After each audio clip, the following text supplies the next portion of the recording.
street car that offers performance along. This may be the Pirelli World Challenge's 25th consecutive season of competition, but that doesn't mean that you can't spring something that's brand new. That's exactly what is happening here this weekend as the series makes its first ever visit to Barber Motorsports Park. It is time for the Pirelli World Challenge at Barber Motorsports Park, presented by Recaro. Hi, everybody, and welcome to the Recaro Fan Zone and the fabulous Recaro Lounge here at the Pirelli World Challenge at Barber Motorsports Park, presented by Recaro. Fabulous area, fabulous facility, best seats in the house. It is such a joy to be able to come here. I'm Greg Creamer. This is Jeff Lepper. And Jeff, as we make this first ever appearance for the Pirelli World Challenge at Barber Motorsports Park, we've got an amazing event coming up here. And the interesting thing is, all the predictions as to these FIA GT3 cars, which may have been behind the 8-ball on the North American-style street circuits, now we come to a track that has a distinctly European feel, really plays into the strengths of these GT3 cars. That's exactly what we've seen in qualifying. That's for sure. It's, I think, the top finishing Cadillac in qualifying was 7th, I believe. So 6 FIA GT3 cars make the top times. A natural road course, a rolling hills road course. Well, you talk about how great GT3 cars are. You know, Thomas Ingo won the first round on a street circuit, so they're still pretty good everywhere they go. But here they have a distinct advantage, the aero, the downforce, going through these corners, these rolling hills. It's going to be interesting to see how the race plays out. Yeah, they're fast in qualifying. They've been fast in practice, but over a race pace, will they be able to maintain that speed? Yep, they've got that aero advantage, and so that allows them to carry more speed into and through the corners. But you've got to get through 50 minutes, not 5 laps, obviously, of qualifying. GTS as well, we're seeing some interesting developments. Again, in qualifying, the Kia is very, very fast. The problem therein may be the fact that this track is a little bit abrasive on tires. It's smooth, but it's abrasive. They ask an awful lot of those front tires during the course of a race, and there's a snarling pack of pony cars behind them waiting to jump on that opportunity. Yeah, that's for sure. They had the Kias 1-2 in qualifying for a long time with Nick Johnson, your Long Beach winner, Mark Wilkins, second place right behind him, and we're thinking that the Kias are going to be 1-2. They did 2 laps and 3 laps, respectively, in their qualifying time because they have to save those tires. Right at the last lap, Jack Baldwin spent 36 hours putting his car back together. They got the car back together. He sits on pole now in GTS. He says that one was for the crew. Yeah, it was amazing. It's a great story after that huge shunt at Long Beach. A group named Magnum Collision near their shop in the Atlanta area stepped in, did a marvelous job of getting that car put together, and was able to get him in a car that clearly was capable of what he's capable of and help take that car to the pole. But we were talking about the Kias, and it's an interesting story here. One of the reasons Pirelli World Challenge is so popular, of course, is people ask, is there real brand relevance here, transfer between race cars and street cars and the like? Well, that's absolutely the case. And a little bit earlier, we took some time out in the paddock to take a look at one of those beautiful Kia Optima turbos, the street car and the race car version, and compare them out. Enjoy it.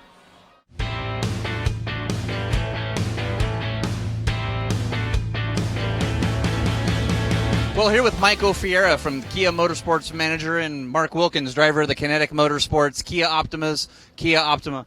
Well, Mike, tell us about this beautiful 2014 Kia Optima SX. Yeah, absolutely. Here, this is the 2014 SX Turbo model. It's the exact car that we raced in the Pirelli World Challenge in the GTS class. Obviously, it's a very impressive car because it's competing with rear-wheel drive V8s. Under the hood, you have a 2-liter turbo, very similar to the race car. This one makes 274 horsepower.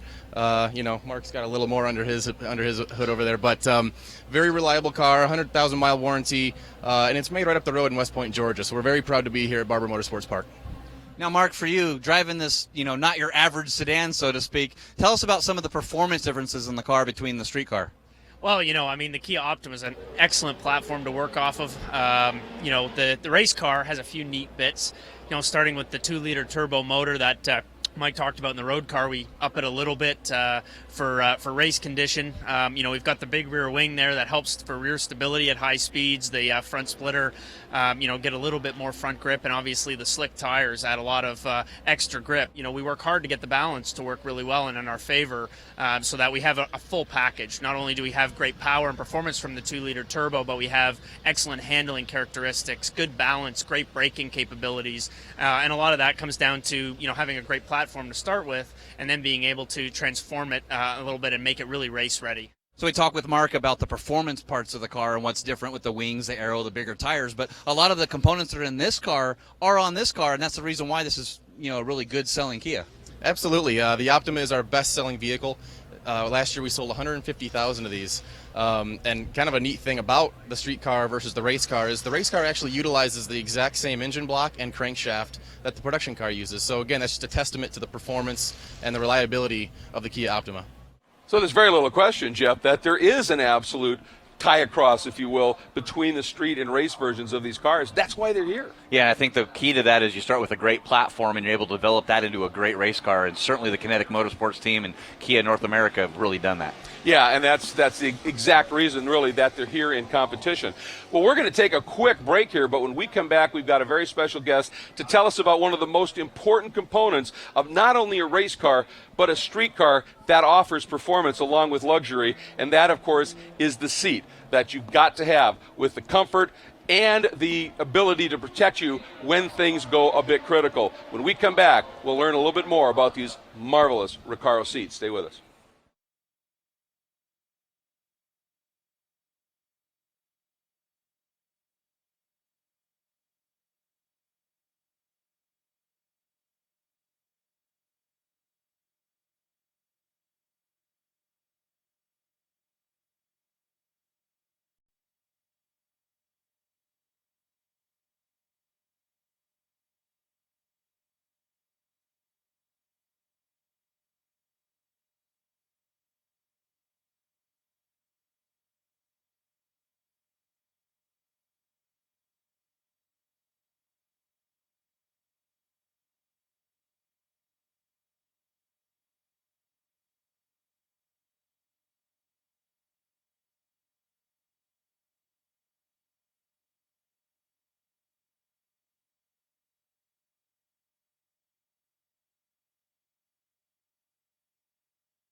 Welcome back, everybody, to the Recaro Fan Zone here in the paddock at the Pirelli World Challenge at Barber Motorsports Park, presented by Recaro. And you can come into the lounge next time you're at one of these races. Make sure you do it.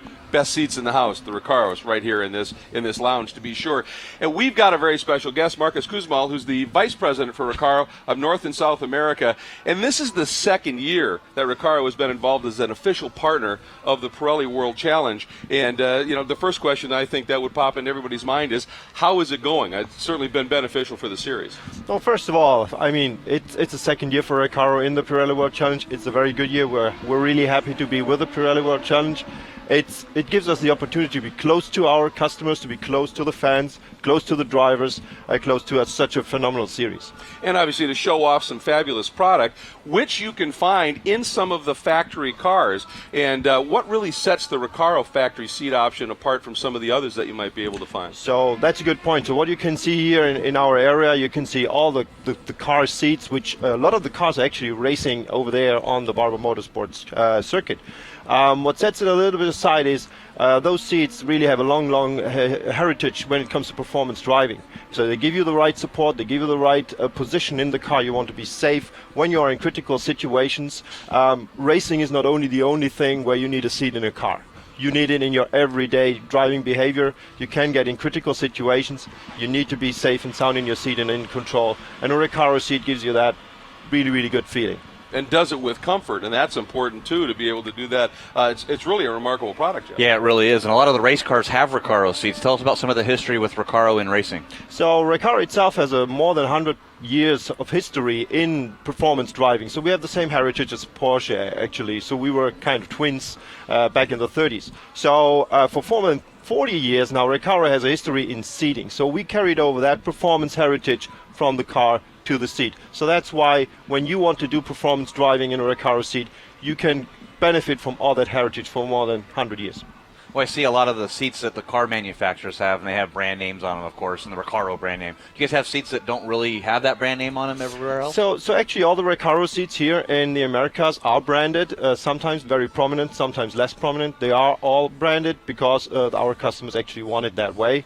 They decide at the end how prominent it will be branded.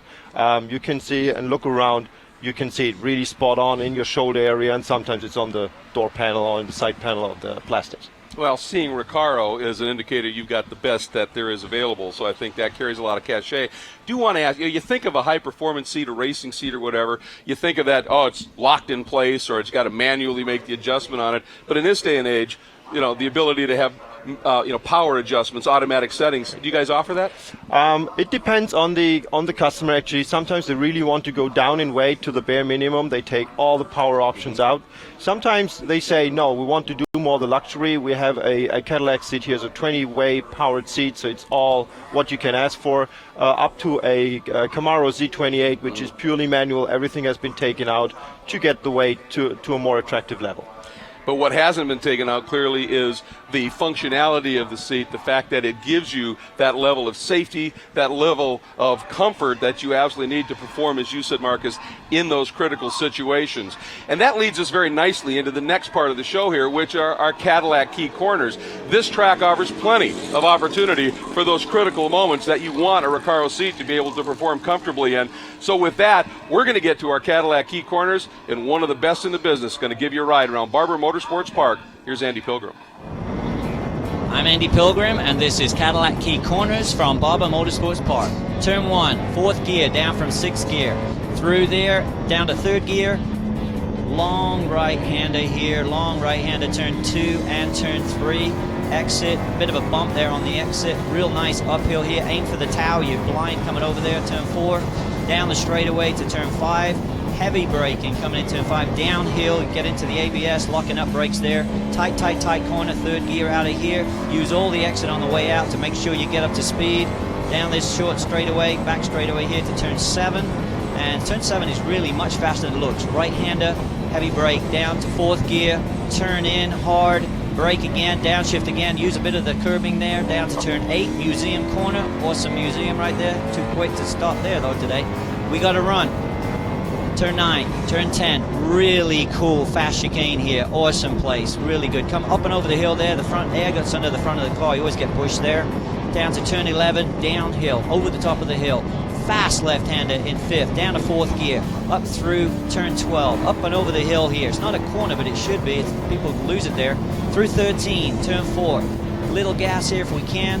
Heavy braking, tight, tight, tight, decreasing radius, 14A.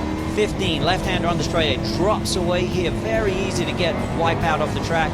We're on the front straightaway, and that was your Cadillac Key Corners from Barber Motorsports Park. Boy, I'll tell you, that gives you finally an example of what this track is really like. If you've just watched it from normal TV shots, you don't get a feel for the abrupt and immediate elevation changes this place offers. It very much is a roller coaster. Oh, yeah, it sure is. We got a chance to take a ride around the track in Caddy 1, the safety vehicle there, and I was like, holy moly, this place is a roller coaster. Great facility, great track. It is. I mean, top-notch all the way through. Now, it's time for us to talk a little bit about get predictive, as they say, and let's talk about what we're going to see. Let's start with GTS. Who's your pick? GTS, I think I'm going to have to pick Lawson Aschenbach. I think that 0 that he had at Long Beach is really going to eat at him. The Camaro should be good here. If he can maintain his tires, he's going to be my pick. Well, I think tires is the reason I'm going to go with Jack Baldwin. That Porsche Cayman is balanced. It is so balanced. It is so easy on its tires, both front and rear. I think if he can stay in front at the start, he might be able to just open it up and maintain a pace that runs everybody else off the tires. Dark horse? GTA, I'm going to pick Nick Mancuso. He told me point blank, I am not going to be a GTA driver after this weekend. In turn, he's my GT pick as well. Sitting on pole, Nick Mancuso for a double race win. Yeah, in GT, I mean, it was an unbelievable effort that he laid down in qualifying. I think it's going to be tough to go against those guys the way they were running. I'm going to go with a guy named Mike Skeen. He finally, he has got this car, and they've had a few races now to adjust to it, to get a little bit in the setups. He has been uber aggressive in the practice and qualifying, always at the very sharp end of things. I think come race time, it could be real interesting to see. Yeah, it's going to be amazing to watch out and see how this happens. Exactly, and it's just about that time. So, as per usual, you're going to head to the booth. I'm going to head down to the track. We've got pre-race coming up, and then it'll be round 3 of the Pirelli World Challenge Championships at Barber Motorsports Park, presented by Recaro. Don't go anywhere. Trust us.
Sweep for our Ferry Motorsports and their beautiful Ferrari 458 GT3 Italias.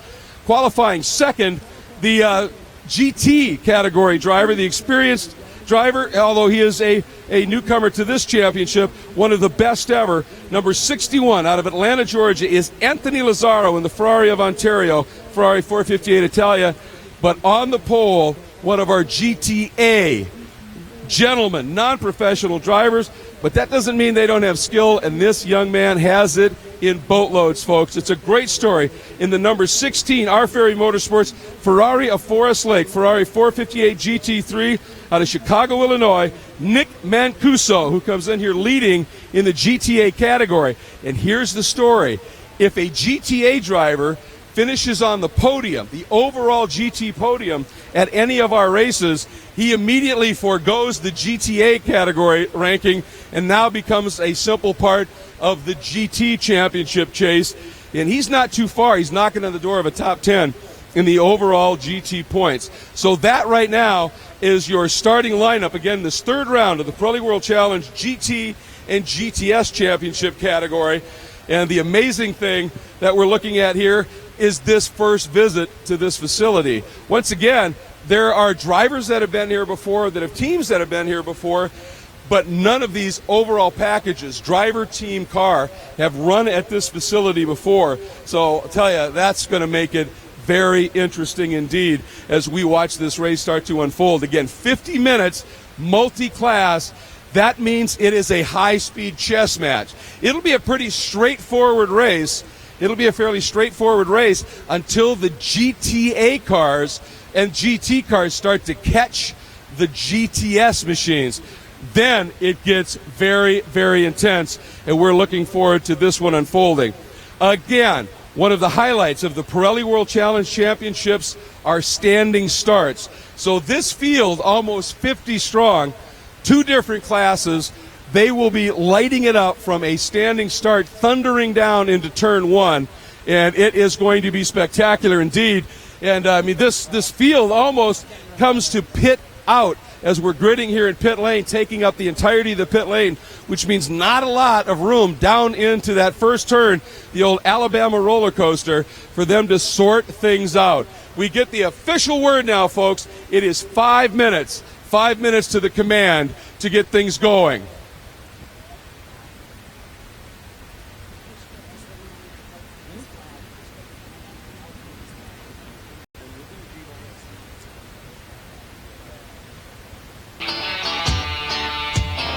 I'll tell you what, I'm going to sneak back here and see if I can't stick a microphone in and completely bother this this gentleman. He's got a very special flag on the top of this car, a tattered U.S. flag. You're representing a wonderful charity, Nick, called Wounded Wear. Some special stuff, but special, too, was that qualifying lap, my friend. Yeah, thanks. We're happy to have Wounded Wear on board. It's not Wounded Warrior. It's a smaller group formed by some Special Forces Navy SEAL operators. They provide free clothing and clothing modifications to returning vets, as well as lifestyle experiences. So they'll take a wounded vet from a wheelchair, strap him to another guy, and chuck him out of an airplane like he used to do. So we're excited to have it on board. I'm excited to be here, excited to represent our Ferrari and Ferrari in this series for the first time. Have a front row sweep. Can't do much better than that. So we're going to try to finish in the same order. Yeah, you seem to have become awfully comfortable with this rockin' GT3 Ferrari in pretty short order. This is home already, isn't it? Yeah, now I've got 2 races under my belt and about a test day and a half, so pretty all set. It'll just keep getting stronger as we go. We're still figuring this car out, so we're happy to be here at this point in the year. All right, and of course a GTA category driver on the overall pole. That's pretty special stuff. Got a couple of minutes here, I think. Yeah, let's run back and see if I can have a quick chat with Mike Skeen. Again, Mike is a driver who started in this championship a few years ago, came out of the gate and was promptly winning, then got into a development program to work on a different type of car, made the switch here, and Mike, you've been right back on the pace, particularly here at track that these cars really like. You must be grinning ear to ear.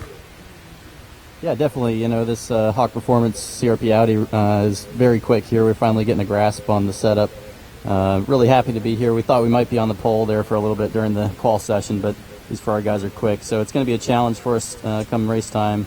Just hope we can get a clean start and hopefully get this race off green for all the fans.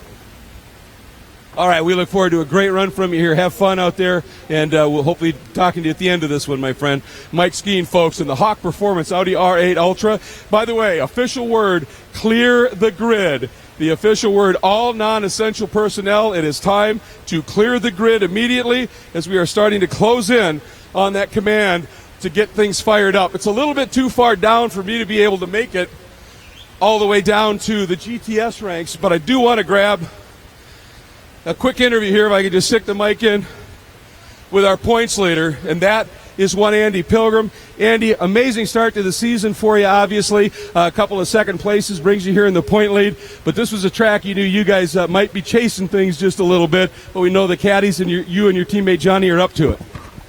Yeah, definitely, Greg. We're very excited to be here. I think everybody's excited to finally run here. I know a lot of guys have raced here with the series and everything else.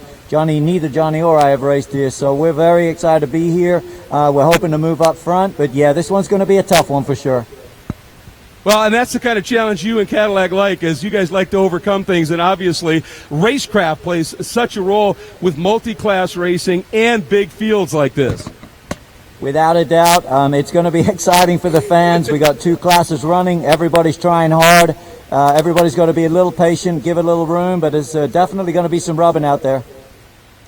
We're looking forward to it. Good luck, Andy. We're going to head on up to the front as we're getting very close to that special command. And the secret weapon that the Cadillacs might have is they have a very well-developed launch control system on these cars. The GT3 machines, not so much. They're not so experienced with it. So we're working our way up to the front here because we are just now literally a few seconds away from issuing that special command. It is an absolutely glorious day here. Again, this is going to be the 3rd round of GT and GTS. It is a standing start. As we said, it is an event that is presented by Recaro. It is my pleasure to introduce to you for the start command. She is the marketing manager for Recaro. It's Lisa Kaliza, and we are just about ready. We're watching for the count. It's important for her to hit this one right on cue. Lisa, start them up. From our friends at Optima Batteries and Pirelli Tires, and from us, Recaro Automotive Seating, drivers, start your engines.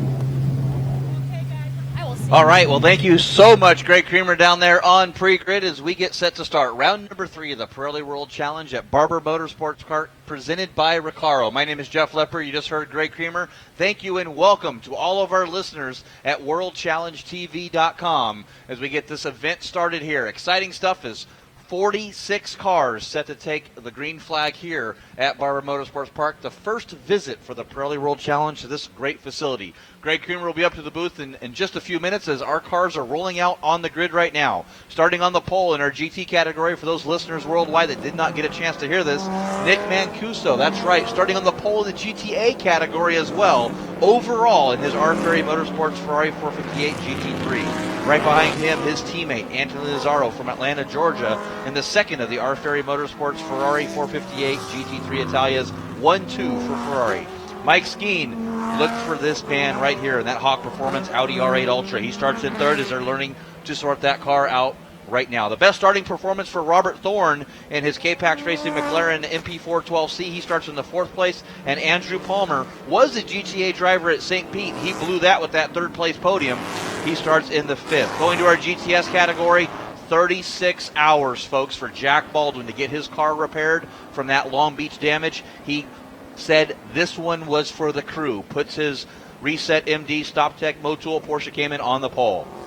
Nick Johnson, the race winner from Long Beach, he starts on the outside of row number 1 in our GTS category in his DonorsChoose.org Kia Motors America Kia Optima. His teammate Mark Wilkins starts in the 3rd positions in the Brakes.org from Toronto, Ontario, Canada in his Kia Motors America Kia Optima. Starting in the 4th place, Andy Lee out of Colorado Springs, Colorado in the Crown 7 Best IT Bob Bondurant Chevy Camaro. And starting in the 5th place, another one of those Camaros, 2013 Pirelli World Challenge 3-time champ Lasse Aschenbach in his Black Dog Speed Shop Chevy Camaro. Guys, going to come down here, warm those Pirelli P0 slicks up as they get ready to start round number 3 for the Pirelli World Challenge at Barber Motorsports Park, presented by Recaro.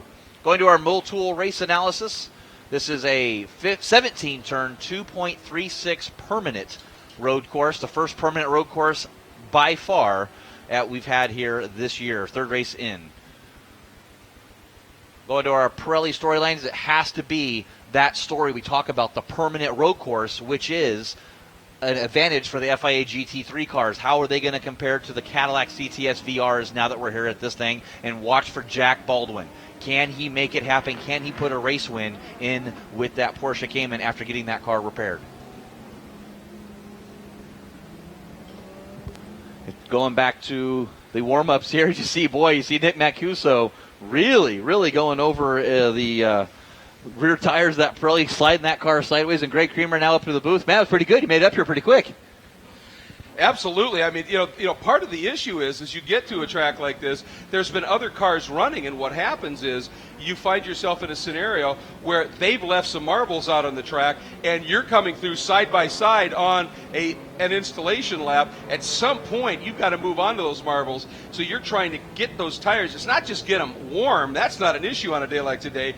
Clean is huge. And you talked about this track. A normal terrain road course is always going to be better for the GT3 cars. The interesting thing here is this track, with its high speed and swooping long duration corners, that's the kind of thing that loves downforce, and that's what these cars absolutely live on. In the FIA GT3 spec, that's why the caddies are going to be struggling a little bit. And what a story about Jack Baldwin able to come in here, obviously, and oh man, that is just huge for him to be able to put that car on pole, Jeff. Well, you did mention the marbles. You look down there, look at that. We saw Jack Baldwin. He's actually lined up a little bit off shy of the line, just so he can try to see about getting a clean start. Now, the weight of that Porsche Cayman, the engine right over those rear tires, is there is our green flag in the back to be a 10-second board. That's 10 seconds till the start of the action of the lights. Once those lights turn on, they stay illuminated for 3 to 5 seconds. They go out, we go green. Exactly, and green, hopefully we hope green for 50 straight minutes. Boy, you can see the heat haze starting to build off the cars here. They get the report, grid is clear, the 5 seconds indication has been given, so watching for those red lights to come on, and as you said, once they go out, that is when we go racing. Lights are on, revs are up, this huge field, the thundering GT cars and the GTS machines, we are green, and a great start by Mancuso, but a good start as well down to the inside, Jeff, by one of those Global Motorsports Group cars, and I think that was an awesome launch by Andrew Palmer. Yeah, it sure was. The kid knew how to get it done. As both K-Pax McLarens stall on the line, as well as that Effort Racing Porsche 911 GT3R, I believe, of Tim Bergmeister. Not a great start for those, and the K-Pax McLarens all the way in the back. Unbelievable to have that kind of an issue happen. Look at this, though. Some intense racing. Oh, and way wide. One of the Global Motorsports Group cars, I think that might be Brett Curtis, a little wide down there. He's able to save it. And unfortunately, I think I just heard we may be going full course caution.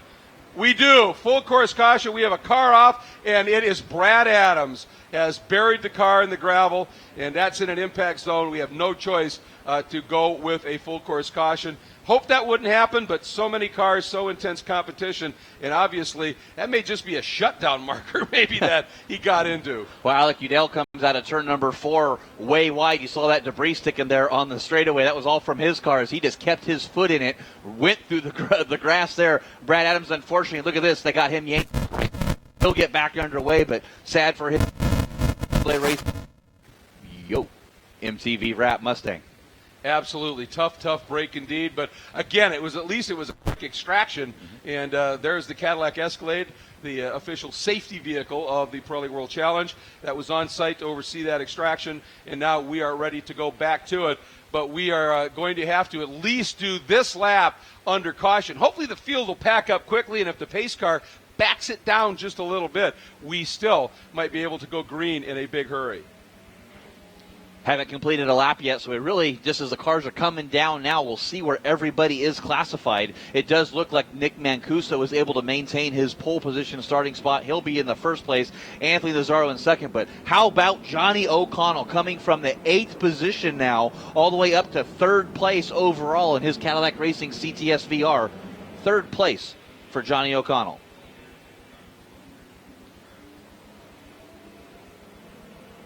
Safety vehicles cleaning up the debris there, and Andy Pilgrim back to 8th place, looking back at Tim Bergmeister. So Tim Bergmeister got off cleanly. It was his teammate, the number 41 Effort Racing Porsche GT3. Here's a replay of that standing start. Watch those 2 McLaren GT3s as well as Michael Mills.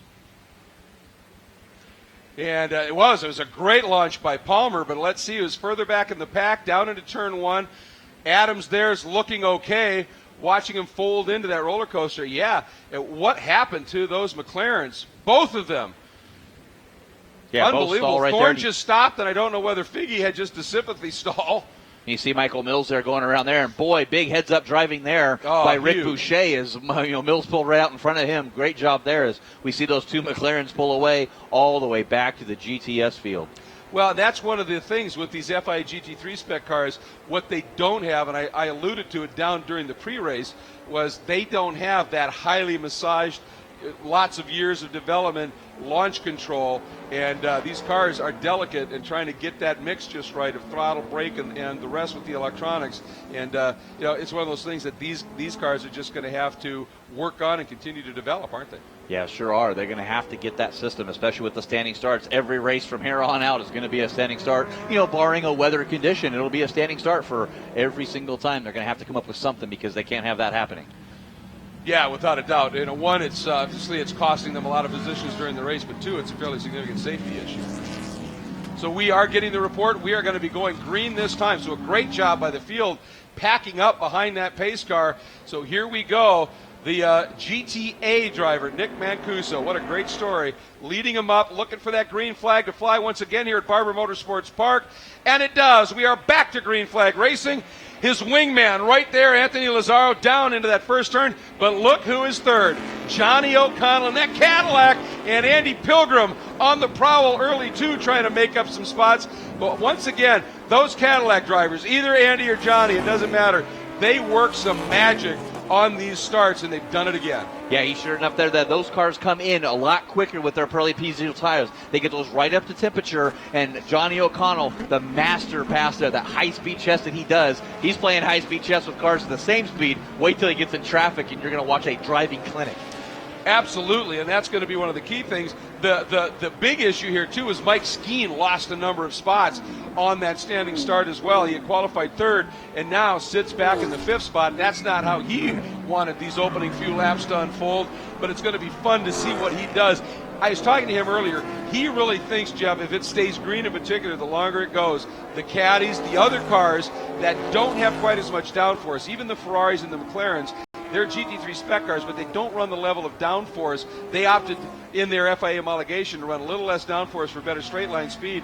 He said if we can stay there and hound them, we think we can run them off their time. Ooh, and a big wobble there by Palmer as he was all over the back of O'Connell, and then it stepped out on him. Boy, Johnny O looking awfully aggressive on Lazzaro. Yeah, he sure is trying to put that bumper to Lazzaro. He thinks if he has to get it done, he knows he has to get it done quickly. Cadillac comes in early. It takes a little while for the Ferraris to get up to speed. If he's going to make a move, he's got to do it quick. Now he's going to watch out for that youngster, Arnold Palmer, right on the back bumper. He's back in defense mode.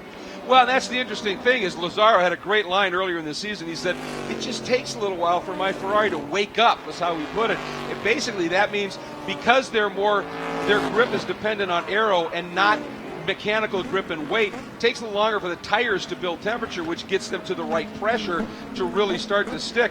The Caddies get that almost immediately, and so right now that's why I think Johnny is so aggressive and so close. We'll see how that changes here. Mike Skeen has gone back around Pilgrim. Pilgrim had slipped through and made that pass, but Skeen able to get back around him.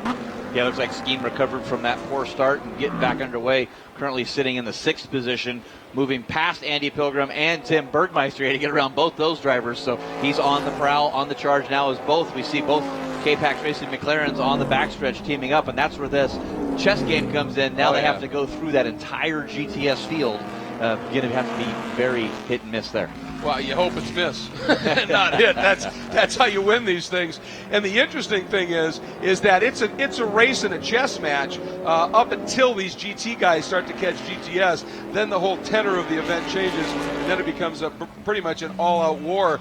And speaking of which, we've got some great racing going on in GTS as well. There, if you're watching on our web feed, that is Jack Baldwin. A great story in that Reset MD StopTech Mode Tool Porsche Cayman S from GT Sport with Goldcrest. Huge wreck at Long Beach, huge damage on the car. Got it put back together with a group called Magnum Collision in nearby the team shops. Got that car righted. He puts it on pole. Jeff, what a story. Then Janssen, Wilkins in third, Aschenbach in fourth, and Andy Lee in fifth.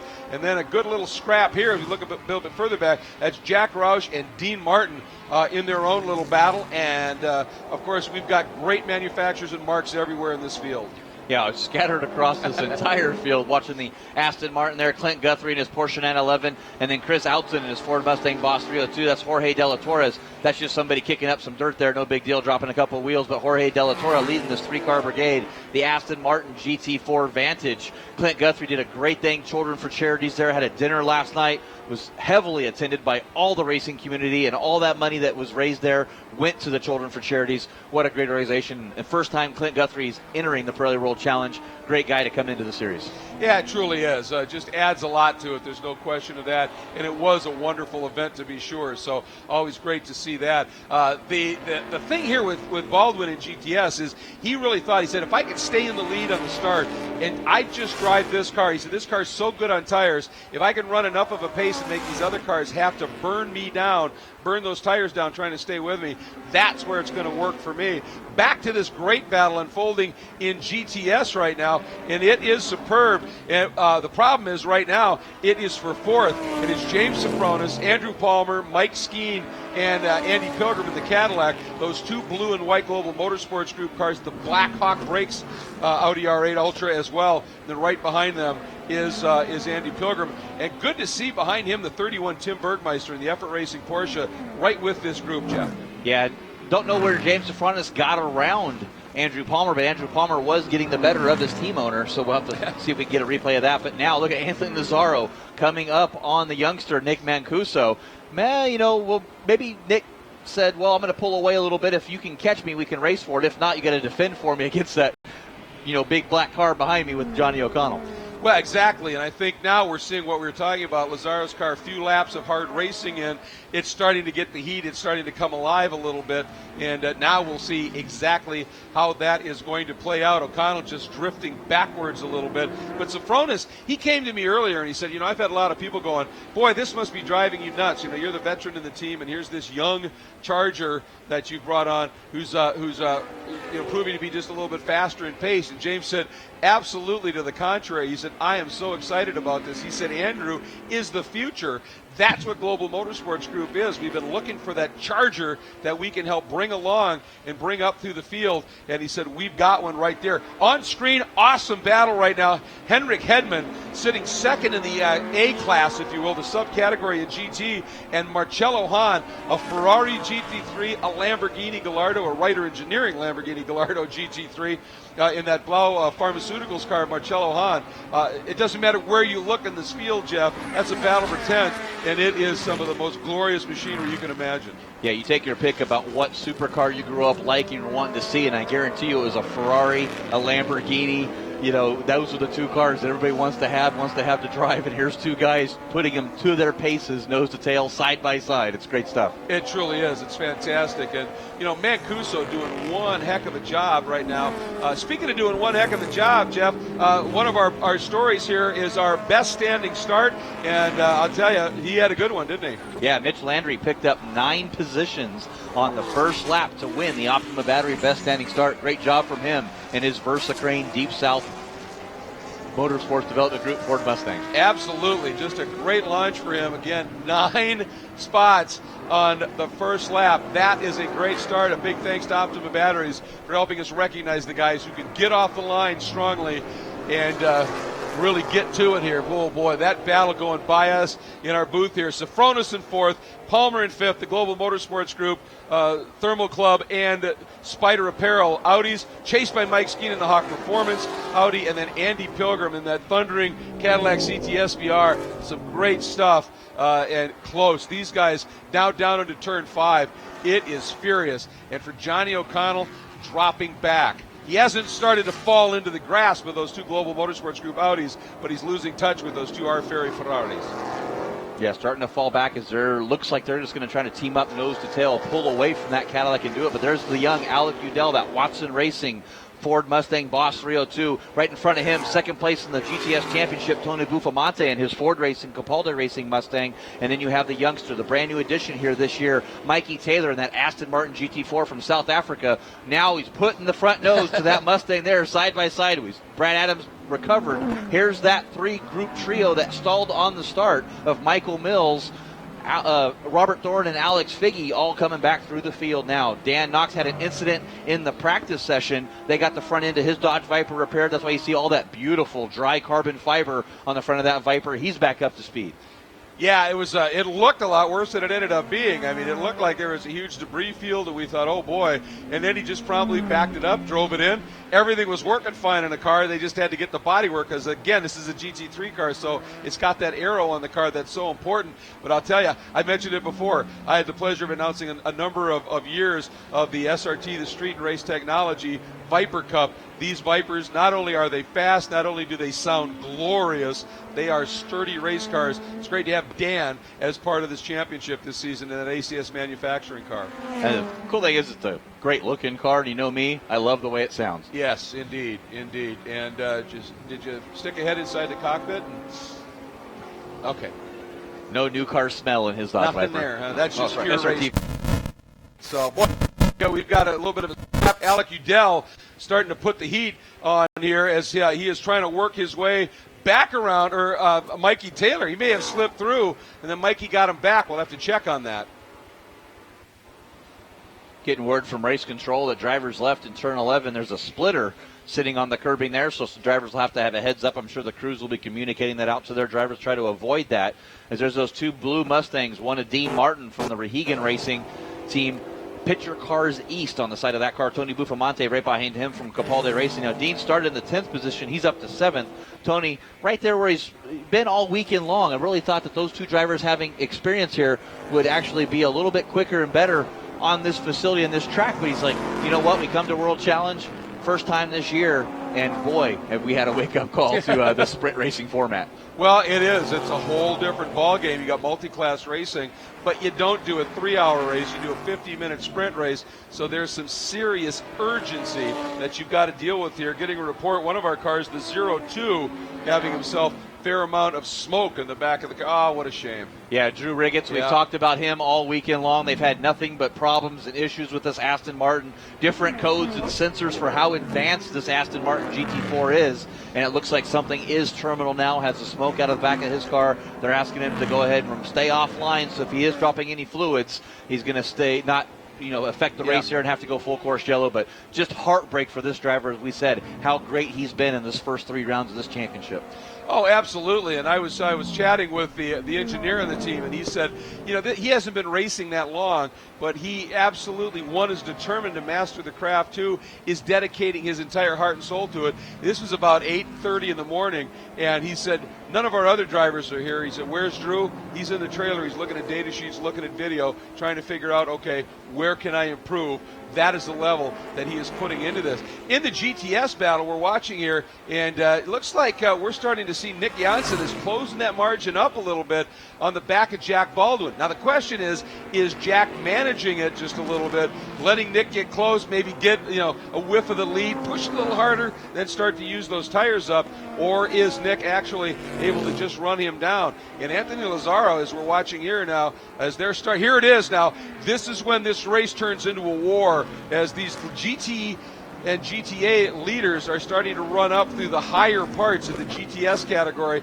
And when you get into that top 5 in GTS, you've got some amazing talent in those GTS cars, and they are going to use you as much as that GT guy is going to try and use them. And that's when it turns into high-speed chess and becomes an outright battle. Whoa, yeah, big delicate move there. balance act as Rick Boucher gets way sideways there, looking at that brand new Subaru STI. Compass 360 comes over with Ryan Eversley behind that.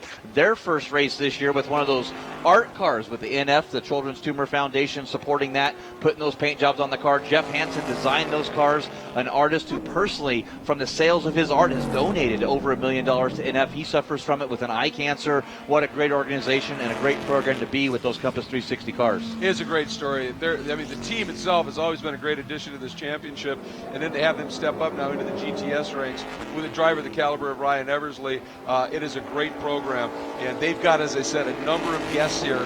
Young kids. Boy, that was a huge move. Andrew Palmer, the back of that Audi, stepped out huge. He was able to hang on to it, but that's going to make Andy Pilgrim right behind him just start to lick his chops. Yeah, he's just, come to me. Come, bring the race, come to me. Let the race come to me. And talking to Andy a little bit earlier, and Andy said that sort of what I'm going to have to do as my strategy is I'm going to maintain my positions. I'm going to try to get as many as I can, but I'm going to have the race come to me. That's all I can do. That's all we have with these Cadillacs. Absolutely, and that's what they have to do. When I interviewed Johnny O'Connell down on the grid for the pre-race and Andy Pilgrim, they both said, our hope here is just racecraft. We've got lots of knowledge of these cars, how to get them to last through the races. That's what we need to work on, and that's what they're trying to do. And now you go to the lead in GTS. There is Jack Baldwin. He's coming up on the back of Brad Adams, who remembers a lap down or so. There is Nick Janssen. That's the margin, first to second. And this is going to be key, because if Janssen doesn't get by Adams down here into turn 1, that could really give Jack an advantage, and he doesn't. Saw that little wiggle from Jack's Porsche. That tells you how much on the edge he is, but he wanted more than anything to clear Brad Adams, and this is why, because you can see Nick actually lost some time. Brad sees Nick behind him, opens the wheel up a little bit. That was a very classy move by Brad to let Nick through, but even so, he can't just hit the disappear button. Nick lost a little bit of time there. Yeah, and Brad Adams was suffering from that earlier incident on lap 1 there in turn 2. You see the gaffer tape on the right front.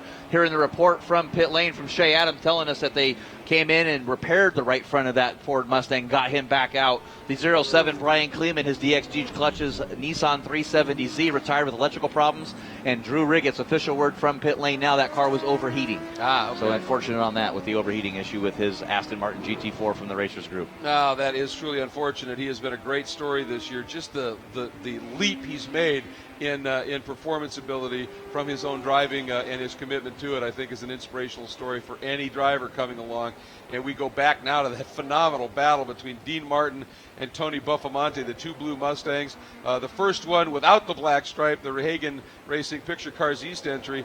And there is Andy Lee in that beautiful Crown 7 Best IT Camaro, one of the fastest guys on the planet, and right now just absolutely embroiled in the wars.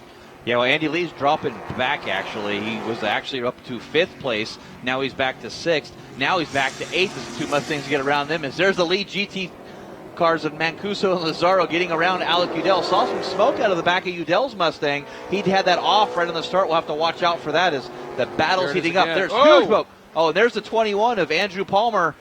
Looks like he's up against the wall. Is that left rear cut down? Did he get into something and cut the tire down? Yeah, it sure looks like he's got a flat left rear. He's up against the wall. See if he can get that car going back in. Smoke coming out of the top of that cowl there with rear engine of his Audi R8 Ultra. That could just be steam and, get the car setting and have the heat flow there. You see that green flag in the background? That is the international flagging system.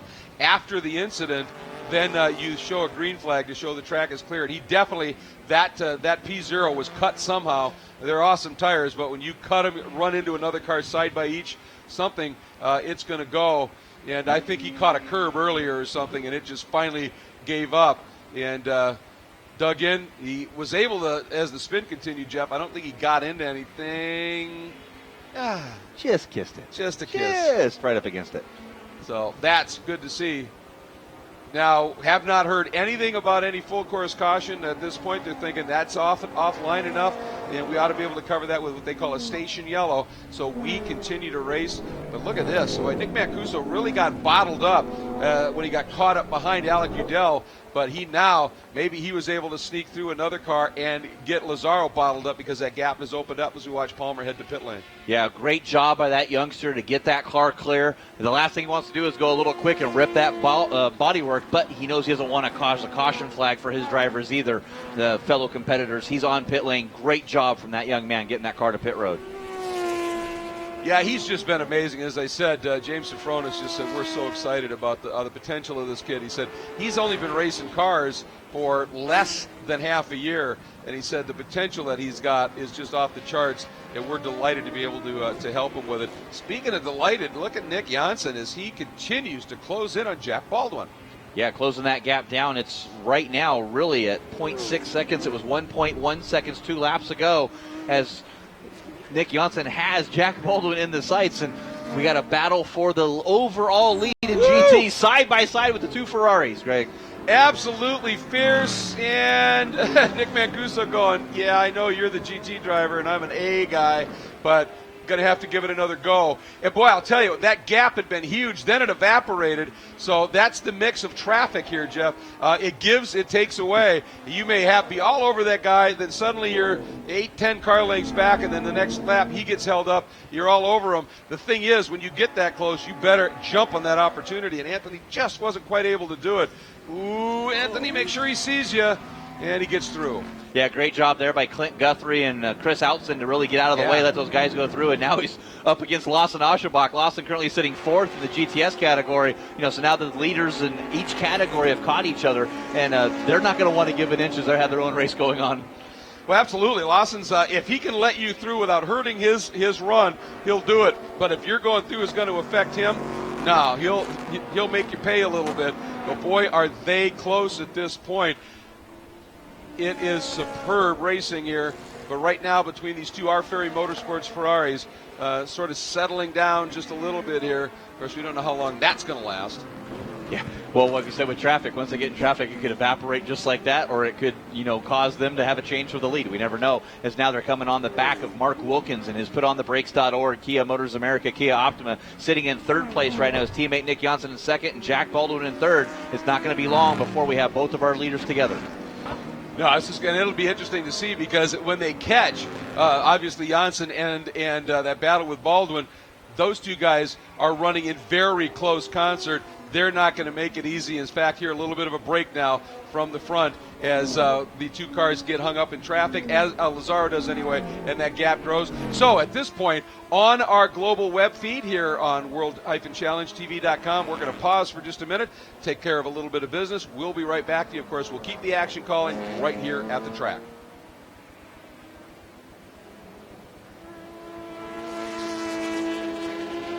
And this is what we're watching for. There's Baldwin in that white and black Porsche. Right behind him is that white and red Kia. Here comes Mancuso, and that's what I'm talking about. Janssen opened the door up for him and ran a little wide, and I don't think Mancuso was quite confident enough that that was going to work. Now he's trapped on the outside. Here comes Lazaro, down to the inside, side by side, the two blood red Pirelli Motorsports Ferraris. Lazaro was thinking, I got to use him as a pick, but Mancuso going to try and do the pick. Lazaro shifts over, 3 wide, Jeff, down into turn 5. Who's going to This is tough math. It's Mancuso on the inside, but right in the middle, Lazaro. They're still side by side, the two Ferraris, as they head out and down into that twisty bit. 7, 8, and 9 hasn't even settled yet. Finally, we've got a different change in the lead. Wow. Wow, it is Lazaro up to the lead overall in GT now, but we still have GTS in the Jack Baldwin there. Now he's got to get it by him. He wants to catch him at the right point and see what that's caused now. Look at Johnny O'Connell in the Cadillac catching up, and now Baldwin splits the leaders, Greg. Boy, I'll tell you what, and you're right, O'Connell's going, that's what I needed. I needed a little bit of a break here. And now we're going to see, as a GTA driver, did that get Mancuso rattled? Did it get him off his game?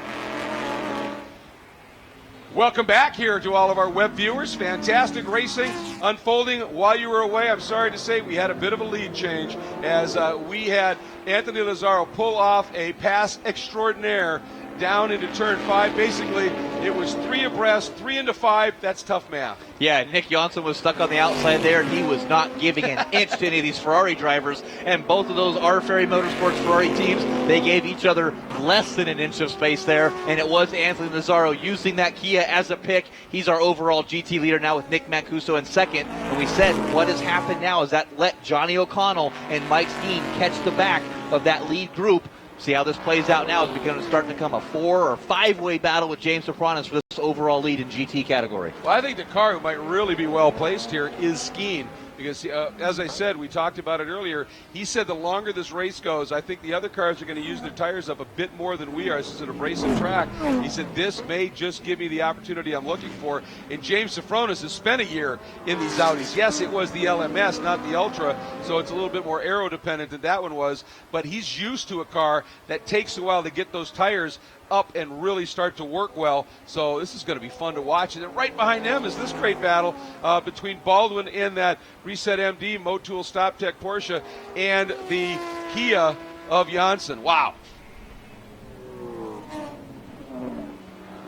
Oh, and Marcello Hahn is off of the, I think all 4 tires of that beautiful Ryder Engineering Blau Pharmaceutical Lamborghini Gallardo off into the gravel, and we are full course caution, and you got to there where he is. If another car just does a wiggle in that section of the track, he could collect him big time.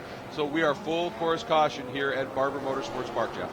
Yeah, it is. It's one of the unfortunate parts about this race facility. It's such a great track, Barber Motorsports Park, but any track we go to that has the gravel traps, this is what happens, and they're there for a reason. If that was grass, he would have been straight into a wall, and it would have been a lot worse than just yanking him out and letting him get back underway. Yeah, exactly. And when this happens, as we said, it's a safety issue. You've got to, we will always err on the side of safety, this series does. And that's one of those scenarios where no choice, got to do this. So absolutely the right thing to do. And of course the issue is everybody, the 2 Ferraris and the 2 Audis behind them are not liking the fact that the Caddies are getting an opportunity to cool their tires down. Yeah, not at all. This is really going to change, I believe, the outcome of this entire race now is all these back cars that were in the GT category, such as Andy Pilgrim, Tim Bergmeister, and his Porsche 911 GT3R from Effort Racing. They're going to be able to close that gap now as there's a replay of Marcelo Hahn there bouncing across the curbs in his Ryder Engineering Lamborghini. Not the way he welcomes himself to Barber Motorsports Park in this round of racing, but boy, the outcome of this race now, when we go back, and I think that's across all of our classes, Greg, especially with GTS and GTA now, it's closed the gaps that were built at that start with the cars that stalled on the start, and then we had that little quickie yellow, and now they're back up here. It's far far from over. Oh, yeah. Well, you called it, because this has allowed Wilkins, Aschenbach, and Jack Rouse Jr., 3rd, 4th, and 5th, to make up a pretty substantial gap right to Janssen and Baldwin. And so it's in both classes now. These battles, which have been 2-car, 3-car battles, have now are going to get right back to a large chunk. So, I mean, those are, there are some benefits from a full, course caution. We'd rather not see them at all, because we like to see the chess match played out without any breaks. I mean, really, that's what this is all about. But again, this was one we absolutely had to, go full course caution to get that car safely moved. And we're far enough into the race now that we are doing a quick wave by, which will clear some of the lap cars out from in between the contenders, so that they don't have to deal with that for just a little bit and just can go race. And they have issued, though, some very specific instructions. They said, you listen to the radio when we tell you who does the wave by, you pull out and go. There's going to be a small window to do it, and if you don't, you've just lost that lap. So pay attention. They want this race to be back to green fast. Exactly, and they said it across all the competitors. They want them to close up as fast as you can behind these fields, so we can get back underway, we can get back under green and maximize our race time. Yeah, we've still got plenty of racing. I mean, about 20 minutes yet to go. So if we can get this green here in the next lap or two, we'll still have some pretty solid racing to go. And I'm really looking at this. I'm intrigued. I really think the Cadillacs at this track, they just don't have the aero grip to be able to carry them deep into the corners like these GT3 cars. They make their grip and their lap times in different ways. But one of the issues is you give those cars an opportunity to cool those Pirelli P0 slicks down a little bit, which on this abrasive track, they certainly, tend to overheat them more than the others. Give them that opportunity. Plus, they've got a highly evolved traction control system. I asked Johnny O'Connell, I said, I take it with the way these corners work, you're into the TC a lot. He said, a bunch. And he said, if we get a caution and can cool the tires down, we might be okay on the restart here, because we'll come alive fast again.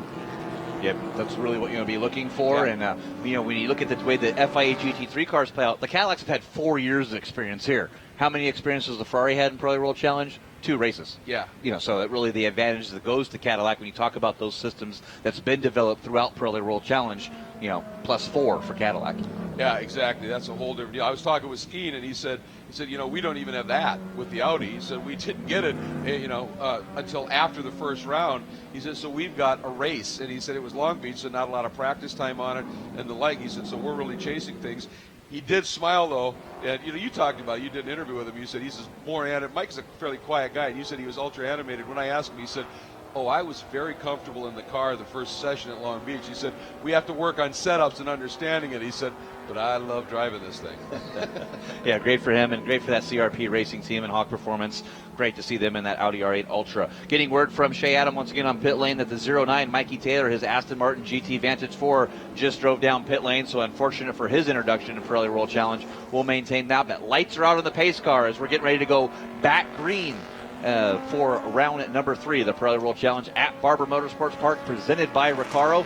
Exciting stuff. Watch how this is going to play out, because, boy, it changes everything when you have these cautions like this. 17 minutes remaining in this race. Oh, boy, this is going to be fun. Absolutely. Pace car has made the move into pit lane.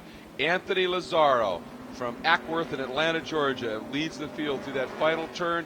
Up, watch for the green to fly up on the right side of your screen. If you're watching, there it is, we're going, and a huge launch. What a move by James Safronis, trying to gap it, and look at this move. Andy Pilgrim wanted to get by those 2 GTS leaders and forces Janssen, ends up floating out wide, is able to hang on to it though, but look at Wilkins all over the back up front, Lazzaro drawing away, and boy, nice move there as side by side the 2 Audis, Jeff, Skeen in the Black Hawk Performance car and Safronis in that blue and white Global Motorsports crew. They're still side by side. Yeah, 5 corners in, and they're still side by side. We'll see if they can keep that going. Johnny O'Connell now is going to have to start defending against James Safronis as making a move. It's a 5-way battle for the lead now with Andy Pilgrim coming up. Let's make that a 6-way battle. Boy, and Andy had designs going into turn 8 of maybe trying to just skip the outside there.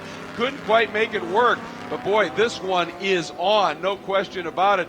And keeping an eye here, back in the pack, boy, Lawson Aschenbach, he got bottled up and caught between those 2 blue Mustangs. Again, Dean Martin in that first blue Mustang, the picture car's Easter Hagen entry, and Aschenbach actually losing to those two cars in that exchange. Oh, there is one of the Kias. Looks like he's got right front, something in the issues there, and I'm not sure that is. And that is Nick Janssen, right front flat tire on his car.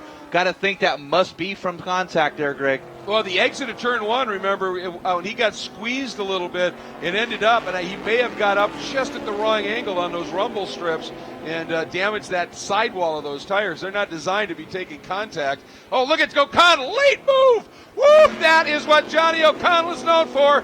Decisive pass. He is through on Mancuso. That startled Mancuso and has allowed Sofronis to try and ramp the outside. Can James stay there? Here they come. Out of 4. The long run down to 5. Mancuso edges ahead, or does he? Finally, he does. But, boy, he left the gap, and Sofronis is going for it. They just tap. A light kiss. A peck as they go through. But look at Mancuso, Jeff. Slices back to the outside. He wants to come right back at it. He's going to squeeze Sofronis. Sofronis had to give. Yeah, you had no choice there to give it the gap, but now side by side is Mike Skeen and Eddie Pilgrim. They're dropping wheels. It's action. We don't even know where to call as these guys need to get back in line. Wow, good stuff here. Side by side, Mike Skeen and Eddie Pilgrim, and now Bergmeister into the mix. Absolutely. He's absolutely loving all this side-by-side stuff. Has allowed Bergmeister to come right into the play. And Jeff Reeves, the problem in the number 40 Shadow Works Camaro. He's pulled off to the side of the track. We'll see just what is made of that as we have still 15 minutes of racing. If we can stay with this, this is going to be good. And Mike Skeen, boy, he got shuffled back big time in this exchange, and he wants to take another run here. Can he do it and work his way through? Not there. They're just getting word they're going to keep that car 4-0, one lap of caution so all the drivers can see it. Now look at Bergmeister, the inside of Skeen of that effort racing down into turn number 1. Can he make a stick here? Skeen keeps his foot in it, holds it all the way to the outside. He'll keep that position on the right-hander turn 3. You know what? That was a joy to watch. Two absolute top-flight pros going side by side into that corner, and Bergmeister gave it the go, but he also realized, I don't have it done here, and he didn't track out. Is that Ziegler there, the number 95. The Swisher racing car has gone around. See if he's able to get it gathered up. That's that tricky section of track. It's got a very abrupt elevation change up in between turns 14 and 15, I think. And if Ziegler can get, we've got now Robert Thorne getting it a little sideways. Hey, these guys are starting to push. We're getting late in the race. It's go time. They're trying for anything they can get. Yeah, 13 minutes, and you know that Robert Thorne was really pushing in his K-Pax Racing McLaren MP4 is there. Onto the inside of Jack Roush Jr., bounces up on the curb, and really did a good job keeping himself off of Jack Roush because he could have easily opened the wheel up and took both cars out of the race. Yeah, and then you notice right there that little bit of adjustment he made on the throttle to keep himself out of the tires, too. So some very savvy racing we're seeing unfold right here now. As, I'm interested here to see what's going to unfold here between this battle. Pilgrim on Sofronis. Boy, these guys have done this for a few years.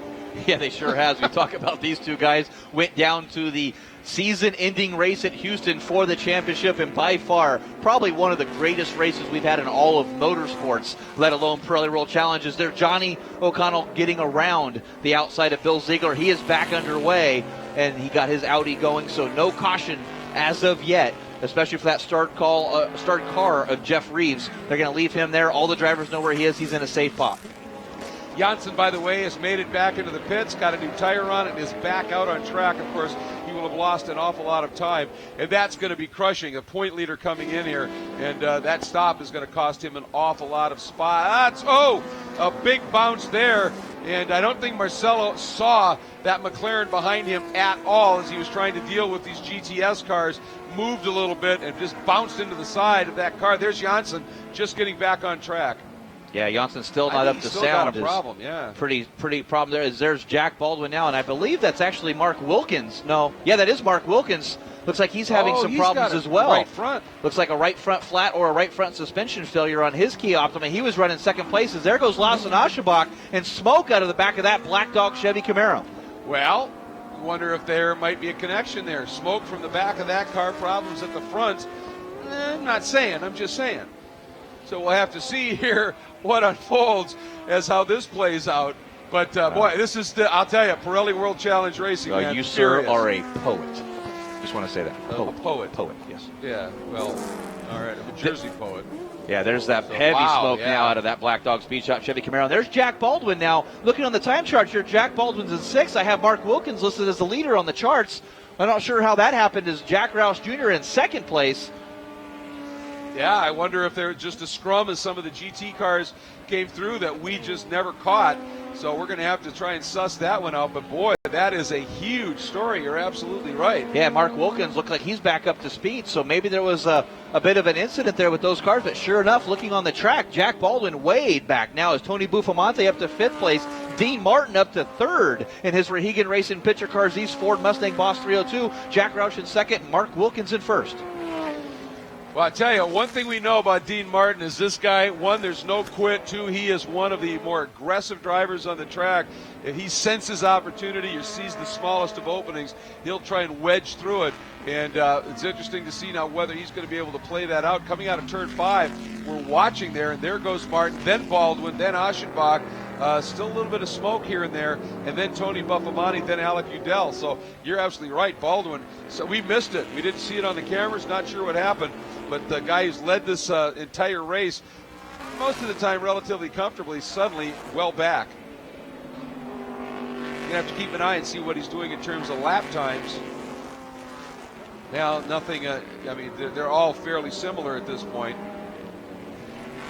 Well, Nick Mancuso now looks like he's starting to reel in Johnny O'Connell a little bit. Mike Skeen still trying to recover from that battle. We had 6 to 7 different cars for the GT lead, and he's starting to catch up at Andy Pilgrim. And there we get to see a good shot of Jack Baldwin now up to 4th position.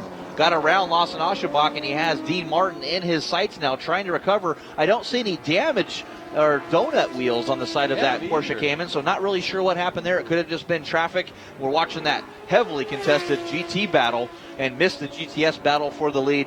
We'll find out, see if we can get a report on what happens there. Buffamonte, late move down into turn 1, knifes down and underneath Lawson Aschenbach, and he picks up that spot. That's for 5th.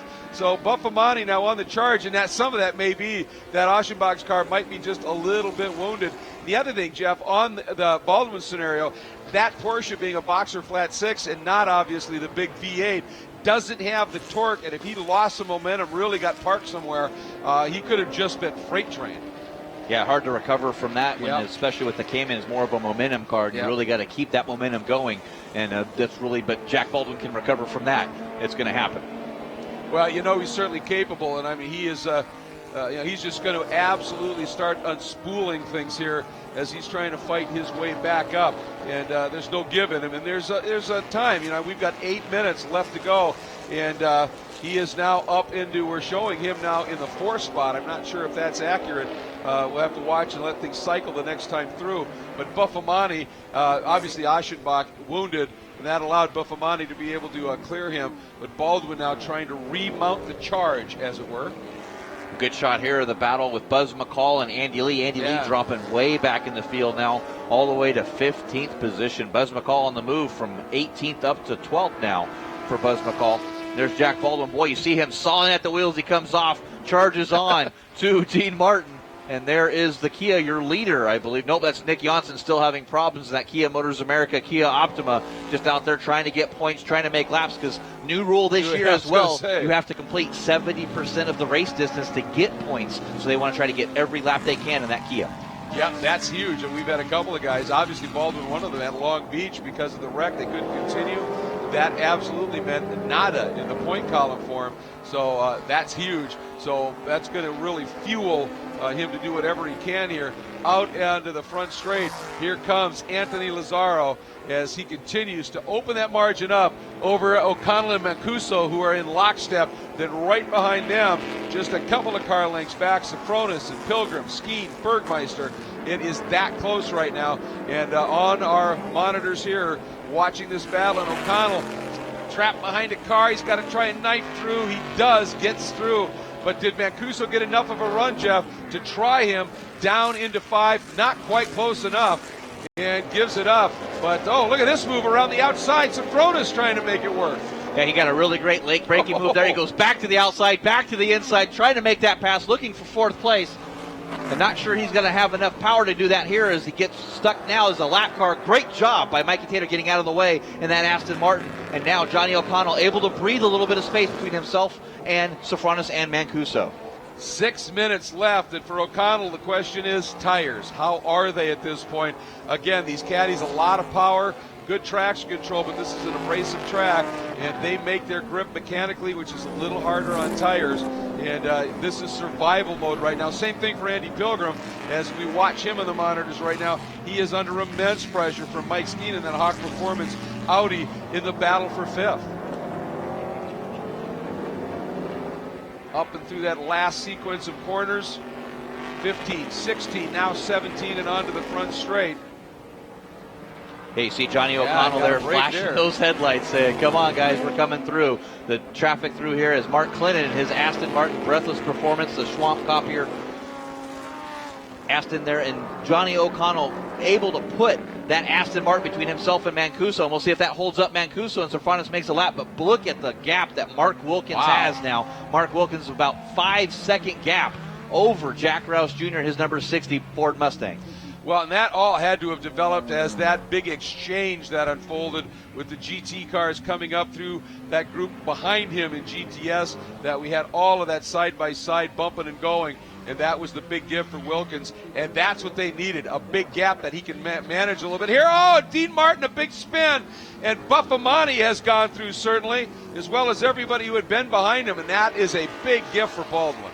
Yeah, huge gift. Now that's going to move Baldwin up to third place. Can he try to get around Jack Baldwin for second? Jack Baldwin, the battle is on now in GTS. And here it is, Baldwin down to the inside of Dean Martin. Dean Martin protecting that corner. Boy, it's going to be interesting to see how this unfolds. And Martin, wow, that is a close call. They were side by side. And Martin, I mean, he had to turn at that point, but Jack was definitely up inside there. Ooh, I don't want to be an official and have to make that decision. Yeah, and the traffic is really starting to become a factor here at the front of our GT field, coming through our leaders in the GTS category. There is Johnny O'Connell outside, flashing his lights, trying to work his way through. Nick Mancuso has put a gap now over James Sofronis. Now it's Sofronis and Andy Pilgrim is starting to catch the back of Sofronis and Mike Skeen. Still trying to get around that Cadillac. Boy, Skeen came down. Ryan Eversley was the guy that Andy went through, and Skeen said, I don't care, I'm going with him. And thankfully it was a driver the caliber of Eversley, saw what was developing, had that all-wheel drive grip of that car, opened the wheel up, rallied it a little bit, and let him slide through. But boy, these guys, this clump of GT cars, I mean, we're basically talking O'Connell, Mancuso, Sofronis, Pilgrim, and Skeen, all fairly close here and catching big clumps of GTS traffic right now. This is what it's all about. Yeah, and through this hard S-turns, down the hill, then you go back up the hill to a blind crest to the left. I mean, you can't really see where you're going, and you got all these slower GTS traffic there. All we see is blinking lights from GT cars. Please help us out here, guys. Well, you know who the most important people are on this track right now are the quarter marshals and those flags that you just saw one, the blue flag with the yellow stripe. That means check your mirrors, and when you're coming up a hill and there's somebody behind you, and at the same time you don't want to see a yellow, which means something's gone wrong in front of you on a blind curve. That's a lot of commitment, and we're seeing the same here. Boy, Mancuso all over just in front of this group. Mancuso is all over the back of O'Connell, and there it is. You can't even see Mancuso as he's so close, and then behind him is that battle between Sofronis and Pilgrim and Skeen. They too are covered by the proverbial blanket. Yeah, you got to think that the FIA GT3 cars are going to be a lot easier on the tires with all the aero they have. They don't have to rely on pure brunt speed, force, power. They can use some of their aero to maintain their tires, and it's starting to show now as Mancuso coming on the back of that Cadillac. Will they catch this lap traffic of Lawson Ascherbach? Johnny O'Connell has to clear him down the straightaway, down in through turn number 6. And it's going to be a matter of Lawson's a pro. He sees them coming. He gives them that lane. Johnny needed that. He didn't want to have a wide track, and having Lawson there to make sure that would dissuade young Mr. Mancuso from doing anything too brash here on the double defending champion, multiple Le Mans winner. Oh boy, this is a spin, but I think I saw Mancuso going for a move right as they cut to this spin. So hopefully we'll be able to see how that unfolded, as that could have been a key move here. Yeah, Let's looking back there's to the top Lazzaro. here. That's the margin he has. There goes Wilkins by us, a big lead as we talked about. But Lazzaro, boy, he has just driven a brilliant race, hasn't he? Yeah, 3.6 second gap over Johnny O'Connell. Nick Mancuso right behind him. As there it is, look at that. Boy, look how close. White flag. One more lap to go here as Pirelli will challenge at Barber Motorsports Park. Mancuso down to the inside of O'Connell, down into turn one. But he did not have the exit. And if he would have tracked out, he would have got right into the side of O'Connell. The young man did the right thing. Did not get into O'Connell, lived the fight. He clearly has a faster car. He just has to pick his spot. Now O'Connell is going to say, go outside, go inside. Mancuso says, I'll give it a go. Down into 5, but he goes wide. Beautiful over-under move by O'Connell. O'Connell right to the edge of the track. Mancuso now tucks back in. This is for second, folks. This is how fierce it is as Lazzaro owns this one up front. But right now, this is superb. This is how racing should be. A Cadillac on a Ferrari, chased by an Audi, chased by a Cadillac. Oh, it's unbelievable what we're seeing here right now. And O'Connell relying on decades of experience to hold off the young, talented GT amateur driver, the gentleman driver, Nick Mancuso, as they work this final lap. Boy, this is some unbelievable action we're seeing. There's Lazzaro, as we're watching on the monitors.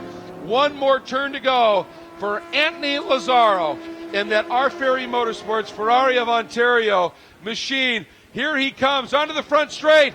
Here, right behind him. This is it. O'Connell, he's going to do it. He hangs on and holds off the number 16 Ferrari. Unbelievable stuff. Then it's Sofronis in fourth. Andy Pilgrim hangs on to complete the top 5. And now following the action in GTS as they bring it around, as Jeff Lepper has headed down to Victory Circle. And he'll have those festivities for you in just a minute. But we are watching Mark Wilkins in that Kia Motors America, Kia Optima from Kinetic Motorsports. Once he got to the front, he was able to just ease away. And he has got Jack Roush Jr. The official margin last time by was about 4.5 seconds. And Jack Roush, boy, what a story. Moving over to this championship, first year in it, pole at Long Beach. Now he's going to bring it home for a strong second here, assuming nothing goes wrong here in these last laps. And just going to be a great story as Wilkins comes up now into that wonderful sequence of corners. 12, 13, the chute down into 14, up and over the rise, now down into 15, and he's got a couple of corners to go. 16 right here, and now he's just going to fold it gently to the left, hit the marks, and Mark Wilkins going to get the second straight win for the Kias after Janssen's win at Long Beach.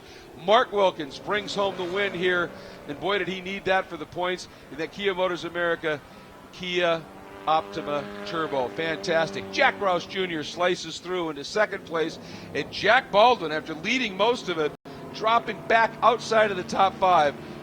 The amazing Jack Baldwin in that Reset MD Stop Tech Motul Porsche Cayman comes home and completes the podium with Tony Buffamonte and 18-year-old Alec Udell completing the top 5. And without a doubt, easy call here. Our top GTA driver is going to be Nick Mancuso. Tim Pappas will be second in GTA, 8th overall, and Hendrik Hedman 9th overall and 3rd in the GTA category. If you're looking at the big screens, there are our unofficial results. Lazzaro in the Ferrari over O'Connell in the Cadillac, Mancuso the Team Ferrari, Sofronis in the Global Motorsports Group Audi, Andy Pilgrim in the Cadillac, then Skeen in the Hawk Performance Audi, Bergmeister, Tim Bergmeister in the 31 Effort Racing Porsche, Pappas right there again, second in GTA, 8th overall in that beautiful Black River Caviar Mercedes, Henrik Hedman in the 9th spot, and Alex Figge after the stall on the start coming back and being able to bring home a top 10. Pretty remarkable stuff. So, boy, some great stories unfolding here. We've got some specialty awards that we need to acknowledge here, and as soon as we hear Jeff ready to go in Victory Circle, we'll send it down to him. But Anthony Lazzaro, he gets the Invisible Glass Clean Pass Award, and it was his pass for the lead over Mancuso. That was unbelievable. 3 abreast into turn 5. Anthony right down the center of it all and lays that pass in. It was fantastic. The move of the race, the Cadillac CTSV move of the race, Johnny O'Connell conveniently in the caddy, making the move and slicing through into second over Nick Mancuso. So pretty remarkable there. And then our Sunoco Hard Charger Award will go to the 33 GTS and Tony Buffamonte, who during the course of the race, from where he started to where he finished, 8 positions he made up in a very intense battle against a fierce field. So those are the specialty awards that have unfolded here from round 3 of the championship for the Pirelli World Challenge in GT and GTS. And if you're watching the big screens and the monitors, there's Anthony Lazzaro out of the car, that very recognizable red helmet with the white design on the side, and that our Ferry Motorsport Racing with Ferrari of Ontario entry. There's Jeff Lepper. He's going to be doing the interviews for NBC Sports, the enhanced coverage for which, by the way, will be coming up on NBC Sports May 10th, 4 p.m. Eastern Time. It's 4 p.m. Eastern Time on May 10th. There will be a re-air after that. You just have to check your local listings. But the initial air of our enhanced coverage of this race, and it'll be highlights from this. We've also got the race tomorrow, so it's going to be a very busy show with highlights as well from touring cars, touring car A, touring car B, which, by the way, don't go anywhere, folks, because the touring car A, touring car B, and touring car race, the opener of the season, is going to unfold as soon as Jeff is done in Victory Circle. And he's just finishing those interviews for NBC Sports, and then we will turn it over to him for Victory Circle, and I'm going to head out of here. Shea Adams is going to be up here to kind of cover things for us while we're down there, and we will be going off to do the pre-race for the touring car event, which will be coming up in just a little bit. But obviously, as we're waiting for things to settle, as Jeff's getting ready to go, Shea has joined us up here now. And Shea, you were busy patrolling things down in pit lane for the NBC Sports Show. Had to be some interesting developments down there. I mean, some key players suddenly trundling down pit lane.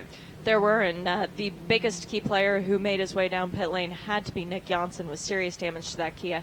He had a front right tire that went flat, but it also took part of the body with it, so the crew was down there hammering away. He lost a couple of laps down there trying to get things sorted, and then when he got back out on track, wasn't quite at that same pace as he was when the car came out of the factory, but that is to be expected. The 09 had a drive-through penalty as well as the 29. There was overheating coming from a clutch issue with the 02 Aston Martin. That was a very sad race for Drew Regetz to be ending early. We had the 07 that it retired on lap 1 with an electrical issue. Now, they've been fighting electrical gremlins all weekend, and they knew that coming into this race that was going to be an issue. Unfortunately, it was. They don't know if they'll have the car back out for the race tomorrow, which is even worse news. But they're already happy and focused on Detroit, so they seem to think that their car will be strong as the season progresses. Boy, that's a tough development, but that optimism, and that's what a race team is all about. If you were a pessimistic bunch, you wouldn't be in this sport, that's for sure. Just some phenomenal stuff. And, the thing here that we may have not mentioned, and we need to at this point, is a very simple fact. There is a rule in the Pirelli World Challenge that if you run in the GTA category for the non-professional gentleman driver, if you score an overall podium in GT, you are no longer in the GTA ranks. See ya, Mr. Mancuso, because he was third from pole. I think he's shown he needs to be running in full-out GT shape. Oh, absolutely. He put on a demonstration with yesterday's qualifying session and then backed it up today by saying, yes, I do deserve to be here. Thank you very much. You can get rid of that little A next to my name. Yeah. He did it the old-fashioned way. He earned it. So that's great. Now, we're just waiting to get word that Jeff Lepper is ready down in Victory Circle, and he will fire things up. I'm going to start to make my way down there in fairly short order because we've got a touring car race that's going to be unfolding in real short order here. So sounds like they are ready to go down in Victory Circle. So let's head down to Jeff Lepper. To the Victory Lane celebration for the Pirelli World Challenge at Barber Motorsports Park, presented by Recaro. Well, how do we do there, guys?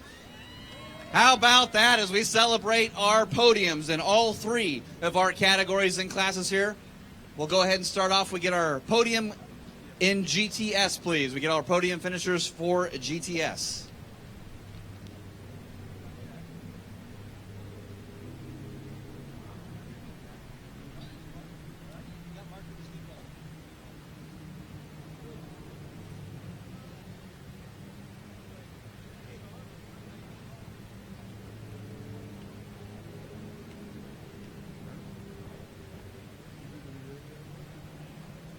We'll get all of our podium finishers in here. We celebrate our victors for round number 3, the Pirelli World Challenge at Barber Motorsports Park, presented by Recaro. Head over to the Recaro fan zone, get yourself the best seat in the house, and sit in one of those great Recaro seats. Thank you so much to all the fans here, and thank you for joining us worldwide at worldchallengetv.com as we start our podium. In our GTS category, taking the 3rd place, your pole sitter for round number 3 in the Reset MD Motul Stop Tech Porsche Cayman S, Jack Baldwin.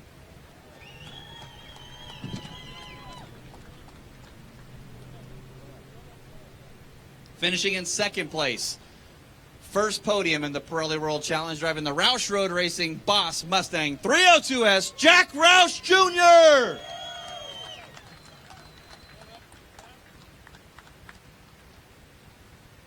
And taking his first win of the 2014 season, 3rd place in the championship last year, in the PutOnTheBrakes.org Kia Motors America Kia Optima, Mark Wilkins. Mark, got to get a quick word with you here, buddy, man. You put it to this GTS field today. Nearby Lawrence is where your Optima was built. You gave them a victory today. Yeah, it's great for Kia. Obviously, a strong race at Long Beach for Nick and I, and then to come here, the car was really great. Just can't thank the guys enough for all the hard work, and it's great to be on the top step again. Perfect. Well, congratulations to Mark Wilkins, your victor in our GTS category. Hey, next, we'll do a champagne.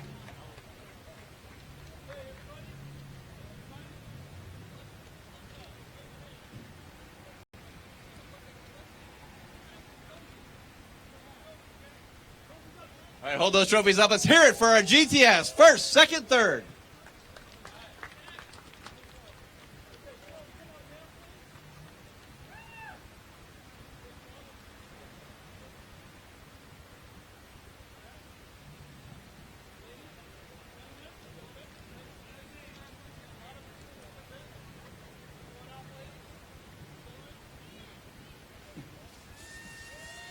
There it is. Spraying the champagne for Jack Baldwin, 3rd place GTS. Jack Roush Jr., 2nd place, and your victor, Mark Wilkins.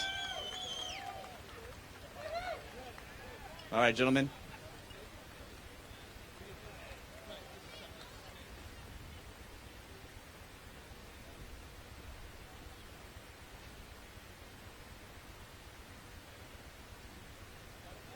Perfect. Our GTA podium now. Onto our GT class. This is our BRM chronograph GTA category. In 3rd place, driving the Ferrari 458 GT3 Italia from Dragon Speed Motorsports, Henrik Hedman. Good job, bud.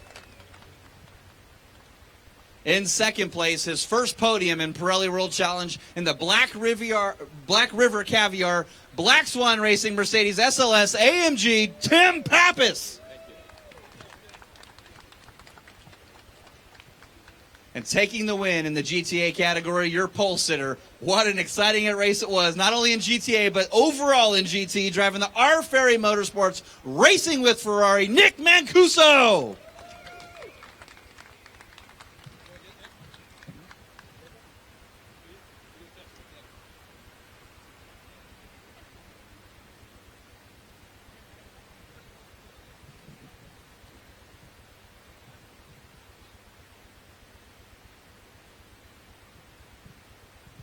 Let's hear it for our GTA podium. There we go.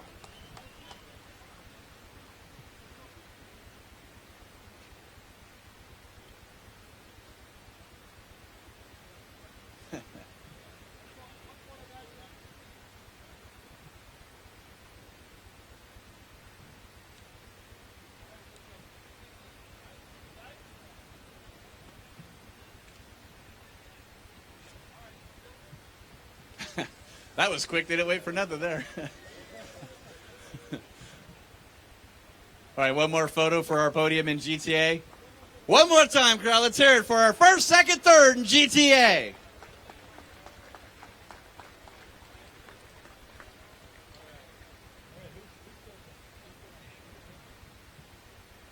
Moving on to our GT category. Finishing in 3rd place. Once again in that R Ferry Motorsports Ferrari 458 GT3 Italia, racing with Ferrari, Nick Mancuso. Nick, I want to get a quick word with you here because, you know, you're first place in GTA, third place in GT. We talked about it at the autograph session earlier today. Guess what? You're no longer a GTA guy.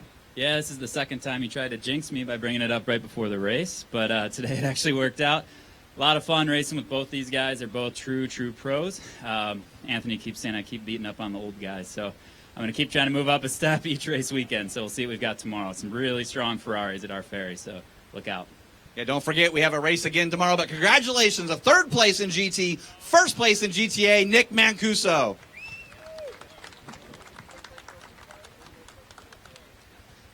Finishing in second place, two-time Pirelli and reigning World Challenge champion, driving the Cadillac Racing Cadillac CTS VR, Johnny O'Connell.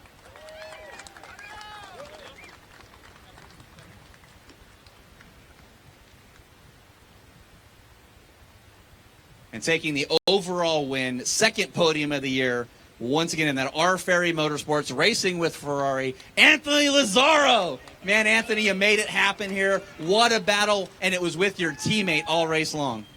Crazy, isn't it? You know, where we were in practice compared to where we qualified on the front row, I don't care who you are, Ferraris on the front row are always pretty cool.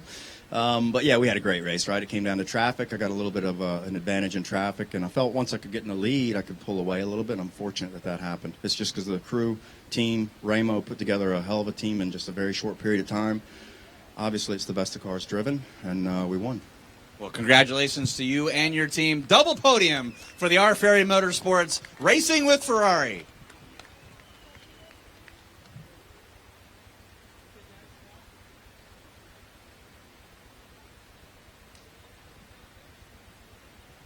Raise those trophies up high, get the photo up.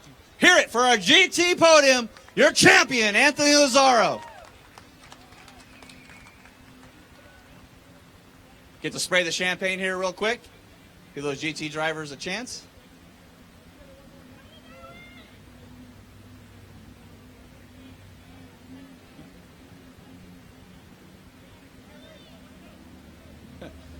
I think Johnny's trying to trick our model. So there we go.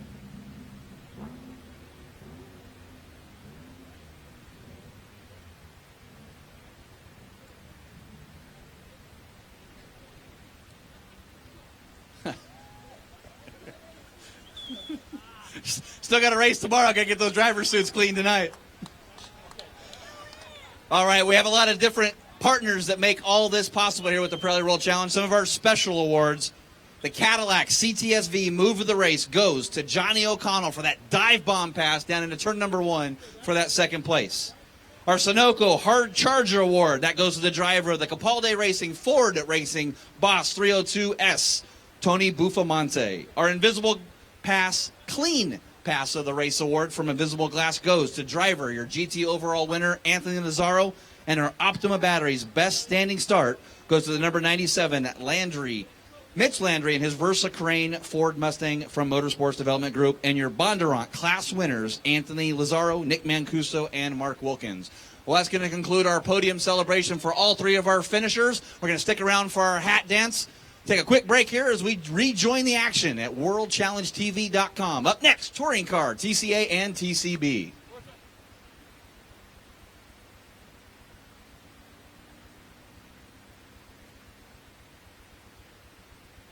Well, Jeff, absolutely. We have another race to unfold in this one.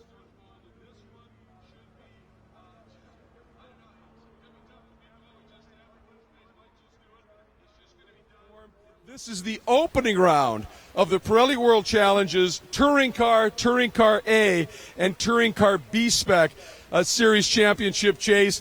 And boy, what a place for them to debut this year at Barber Motorsports Park as part of the Pirelli World Challenge at Barber Motorsports Park, presented by Recaro. Going to run through the starting lineup, 3 different classes, and these are actually 3 straight classes. There's not a subcategory like the GTA and GT. These are 3 different classes of cars, the largest of which is the Touring Car B Spec, and these are these small little performance pocket rockets, if you will, and they are a lot of fun. They put on a great show. So we're going to run through and start the starting grid for these cars, and we have a very special guest at the very back of the pack. He is one of our GTS drivers, and he is in the 4R Motorsports Fiat 500. It's Nick Kasayan in the 00, and he's doing this to raise money for charity. It's a good story. And welcoming everybody back here at World-ChallengeTV.com that have been watching and enjoying that first race. Once again, Touring Car A, and Touring Car B Spec about to make their season debut here at Barber Motorsports Park. Talking about Nick Kasayan at the very back of the field in the 00 Fiat 500. He's donating himself $250 for every car he passes, and he's gotten a bunch of other teams in the paddock to donate. It's now up to $1,000 for every car he passes, going to some very special charities and the Wounded Warrior Foundation. It doesn't get any better than that. Starting 14th in TCB, 27th overall, the number 24 West Real Estate Hawk Brakes Mini Cooper of Tom Noble, one of the rookies from St. Louis Park, Minnesota. Great to have him here. Starting 13th in Touring Car B, the number 7 of Jason Fichter in the Surf Fire and Security Mini Cooper. Starting 12th in Touring Car B, the number 34, Chris Sneed, one of the great names for a racing team, the SneedForSpeed.com Mini Cooper. Starting in the 11th spot in Touring Car B, a driver who had a few starts last year, Andre Kiesel. He is a rookie out of North Vancouver, British Columbia, in the Racing.ca LaptopScreen.com Mini Cooper. Starting in the 10th spot in Touring Car. Last year, he was 11th in the points, had 3 top 10 finishes. This year, switching from a Fiat over to the Mini Cooper in the Down Under Motorsports Mini Mayhem Mini Cooper from Brisbane, Australia, Jim Cleveland. Starting in the 9th spot in Touring Car B in the Race Labs Honda Performance Honda Fit. This is a great story out of Winnipeg, Ontario, the rookie Damon Surgison. Great to have him here. Starting 8th in Touring Car B in the Wolverine Bronze Capaldi Racing Ford Fiesta, the number 31, Chris Capaldi out of Michigan. 4 top 10s last year on his way to 10th in the points. Starting in the 7th spot in Touring Car B, the number 66, Verax.ca Tundra Mulligan Gold Honda Fit of PJ Gronke from Shea Racing. He was 6th in Touring Car points last year, a podium and 3 top 5s. Starting 6th in Touring Car B, the number 99, a rookie, Austin Snader, in the SR Enterprises Fiat 500. He is a rookie in name only. He is an immensely accomplished SCCA club racer and has been quick from the get-go here at Barber. Starting 5th, another rookie, Paul Holton, out of Tallahassee, Florida, in the Shea Racing Radium True Car and Lucas Oil Honda Fit, the number 65. Starting 4th, a great story in the TSG Ford Racing Ford Fiesta, number 14, and that, folks, matches his age. 14-year-old rookie Nate Stacy out of Owasso, Oklahoma, and he has been a phenomenal story. In the top 5 in every session in his debut, 14 years old. Starting 3rd in Touring Car B. This is a great story, too. One of the best SCCA club racers going in the Unlimited Racing Honda Fit. The rookie in this series, Brian Price, number 51.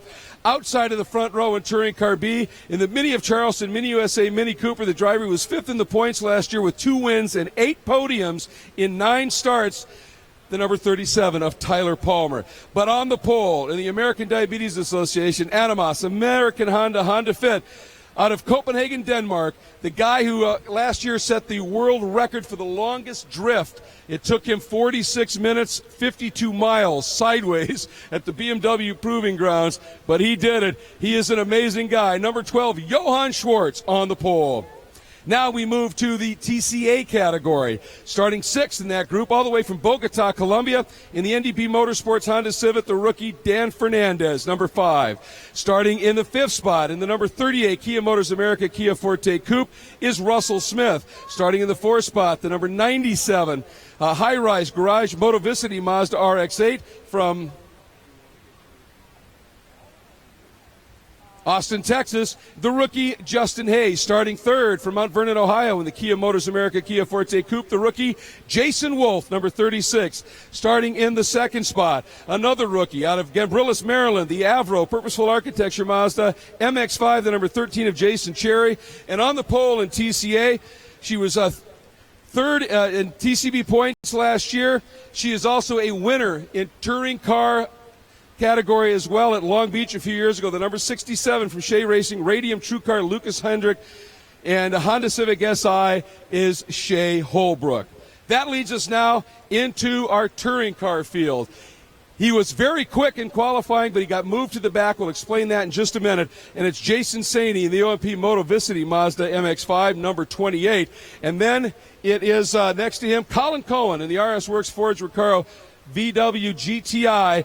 That is the 03 machine. On the outside of row number 2, Adam Poland, the rookie in the Eastex Motorsports Poland Construction MX-5 number 11. Inside number 72, Carl Thompson in the CTF HPD Racing for Research car. The front row outside, John Miller in the Titan Motorsports BeTheMatch.org number 68. And on the pole, Michael DeMio in the Formcrete Honda HPD from Compass 360 number 71. Once again, folks, it is an absolute delight here to welcome with us from Recaro, the marketing manager. Whoops. Got some people being busy here. Lisa, we asked you to do it earlier. You did an absolutely fantastic job. We're going to ask you to do it one more time to send this field on its way. This one should be a fabulous battle as well. So once again, in your capable hands, ma'am.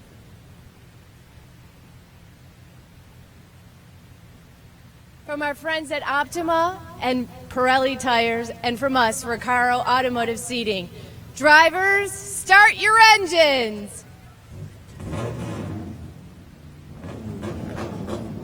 All right, the field has come to life. It is time for me to head up to the booth, and I believe Jeff Lepper should be back up there again. Shea Adam heading down into pit lane, doing some pit reporting for us. This one should be fun, too. 40 minutes, 3 classes, another Pirelli World Challenge Battle Royale.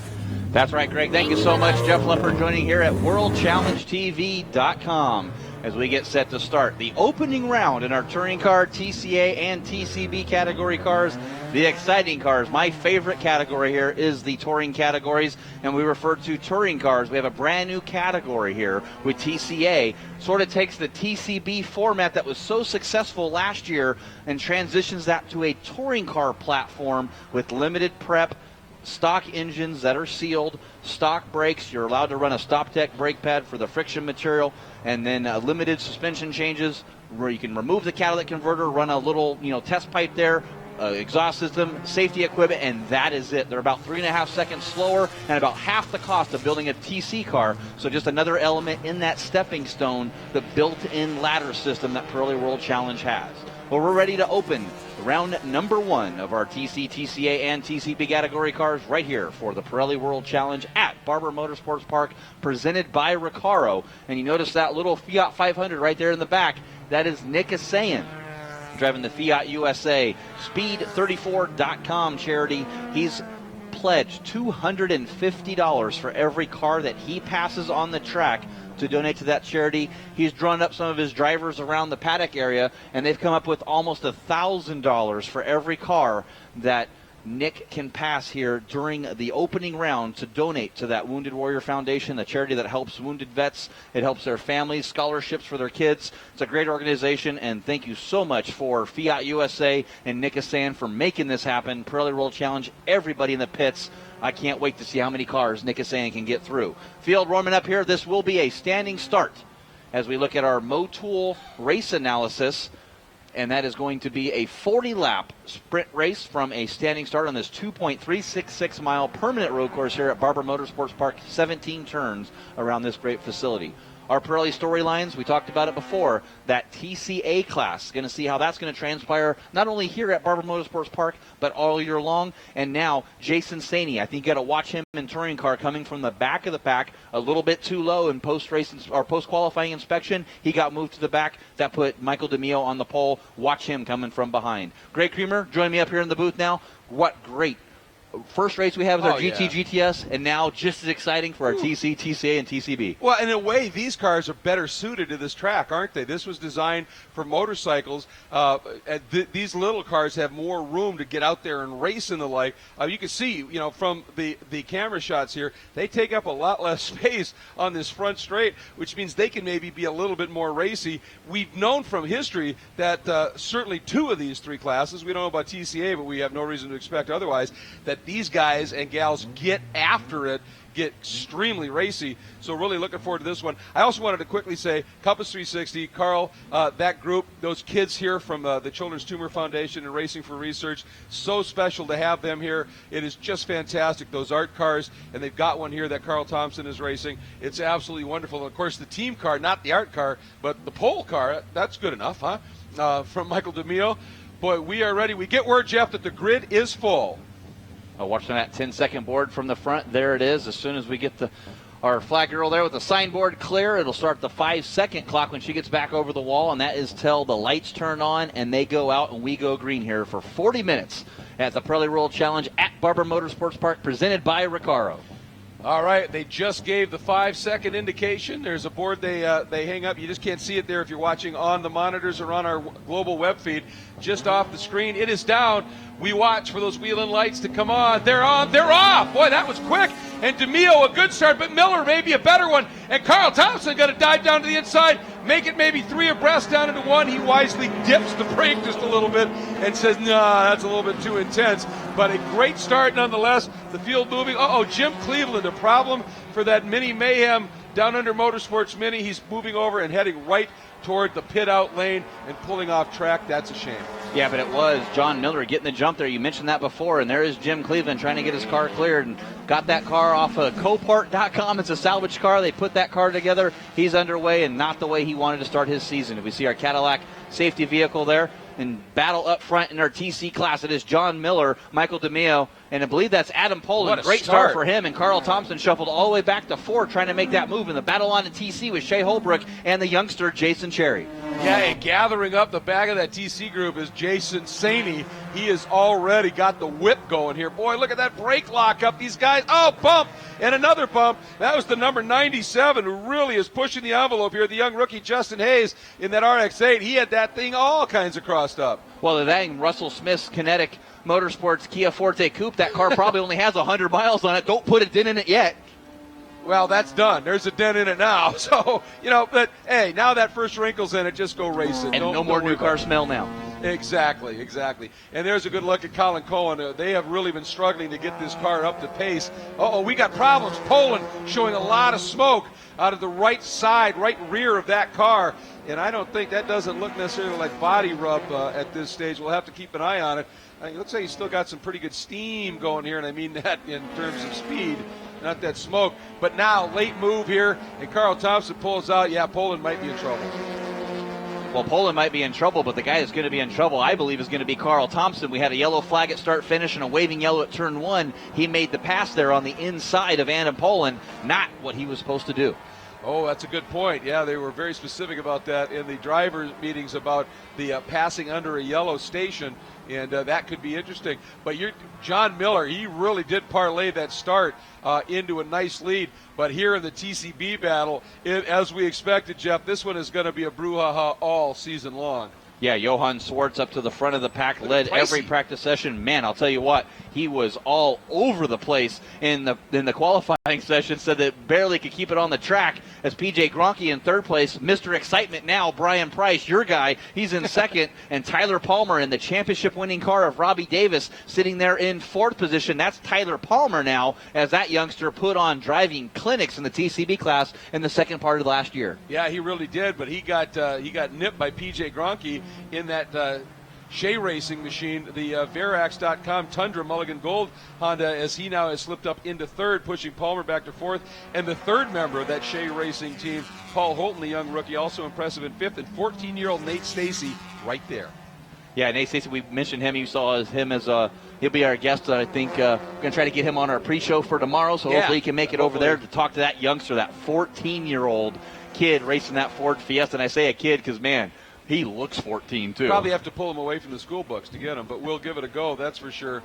As there's a look at John Miller on the big screens and on our World-Challenge TV global webcast. That all-white Titan Motorsports, Collie Motorsports entry. He really is controlling this one. However, it looks like Mike DeMio just set fastest lap of the race thus far, Jeff. Yeah, 139.999. Ironically enough, it was a 139.999 that broke the 40-second barrier in the practice session. Exactly. So right there, very consistent driver is the young Michael DeMio.